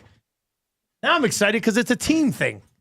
You'll have to get your own, Eric, is this toothpick clean? Or was this your toothpick? Was that yours? I'm going to use it. It's a whole team thing. I'll use your toothpick The too. brine kills any sort of germ. All right, Trev. Yeah, just get a nice one there. There you go. There we go. Oh, here, it may turn you up. Thank you. There you go. Trev's tired. I got a small one too. Nah, they're all. There you go. All right, now. Oh, is there nothing in there? Yeah. You got to get something because you want to have the garlic in the pepper. You know, actually, the smell you're does gonna- make me gag a bit. No. What's the red thing? Pepper, red pepper. Oh, that's not bad. Red pepper garlic stuff from Greece From the and Italian Center shop. Center. That's a good- Might be good. I don't know yet. Well, Trev, thanks for joining me in this adventure. Yes, thanks to all of you who don't give us 500 likes All every of day, you. but decide to do it when we. Didn't even know. Didn't even know. He said, "Well, I said all of." All right. So you feed me, I feed you. Yeah. Let's feed each other, ready? Well, here, switch me toothpicks. I don't want yours. There's a big red thing sticking out there. All right, ready? I want kind of. You got to have the inside. It can't just be the olive right there. All right. And you know what happened? Tommy, I guess, put it on his Instagram account. Yeah, right. No, he did. He told me. Ugh. What do you mean, chew it up. You don't need to drink. Oh. I don't think I'll ever eat that again, probably. No, that's gross, man. Oh. More for me. Oh. You want a sip of the brine to wash it down? No, thank you. Oh. It kind of tastes like a black olive. Drink Garrett's water. No, thank you. Or maybe. Oh, man. No thanks. How was that on compared to everything else? Well, what else have I had? Anyway, I didn't like it. I'm not having one of those ever again. I can't believe people eat those. Oh, delicious. That's gross. Delicious. Ugh. That was really tough. I like most food, but that was tough. It always scared me ever since I was a little kid. The texture was good. The texture was good. The texture wasn't good. It was good. No, nothing. Nothing about that was good. All right. Well, hey, nice work. Thank you. Good job, guys. Good job. All right. That was really fun. Okay, let's get into the wrap. We got to get the wrap quickly for William Huff. If you want your place to look as good as ours, wrap it at William Huff. They've been doing it since 1952. I bet you Bruce once again, successful businessman, big olive guy. Yeah. Got to be a big olive guy. What did we learn on the show today? You guys don't like olives. Yeah, I guess that is what I learned. Did you learn anything but that? I don't like olives. I learned it is okay to wear pants for maybe 2 weeks. Jeans. It is okay. Jeans. Yes. Yeah, like 10 years. like 10 this, years we heard. Yeah, well, somebody said 10 years. Yeah. All right, let's get to your sound of the day today. We don't have time to get to, let's just do this again. This is like an anaconda taking down a pig. This is like an anaconda taking down a pig. Taking down an olive. Yeah. Text of the day today. I want to go to that one from Dex. Remember we had that one from Dex? It was pretty. Oh man, olives are not good. I'm sorry. I don't get it. It's lingering in there. It's won't go away. Yeah. Quinn rules with a fist, but it's the rubber one from Borat. Great text, Dex. Congratulations, man. Yeah, there he is, the man of the hour. He got your votes over the line by putting it on Instagram. Congratulations, Tommy Gazzola. Oh, he's denying it again. Unbelievable. All right. Congratulations, Dex. Great text. Quinn rules with a fist, but it's the rubber one from Borat. He's one text of the day. Go get in on that new A&W Buddy Bundle. You've got the Buddy Burger with cheese or the Chicken Buddy Burger, small fries and small drink for just $6. Plus, it's game day. Mama Burger and fries, $5 as well. I love that Lucas is asking, what does it mean? He said Jake Cone, but I think he means Jack Cone. If you just kind of be the fourth guy sticking around. Trevor Harris loves him. It's a nice quarterback room. Trevor Harris, Jake Mayer, Tommy Stevens. Yeah. Woo! Nice work. All right, we're watching the Oilers tonight. We know that. GCL Diesel pregame show gets going at 5 o'clock in the third hour of the Reed Wilkins Show. Fun show today, boys. I had a lot of fun. I can't believe we tried olive today. I wasn't even thinking about that when we came in. I'll remember that for the rest of my life. Yeah, you guys are loving it. You're on cheese, meat, and cracker duty tomorrow. Yep, I got it. All right, Already on looking forward to that. Eric set the standard pretty high today outside of those olives. The Hangout is coming up next. Maddie and Tommy locked and loaded, ready to go. If you're listening on Edmonton Sports Talk on TuneIn or iHeart or EdmontonSportsTalk.com, that show will be going in less than 5 minutes. If you are watching over on YouTube, turn on autoplay. That'll take you right on over. I'll be back with the Lock Shop at 11. Huss returns from that trip to Costa Rica. Lots to discuss with him. Fun show today for Trev, LTE. I am Dusty. Thanks to Garrett for coming in from South Fort Chev as well. Another draft win. Time. Yeah, double draft win for you here in the last 5 days. Very nice. Have a great show, everybody. Take it easy.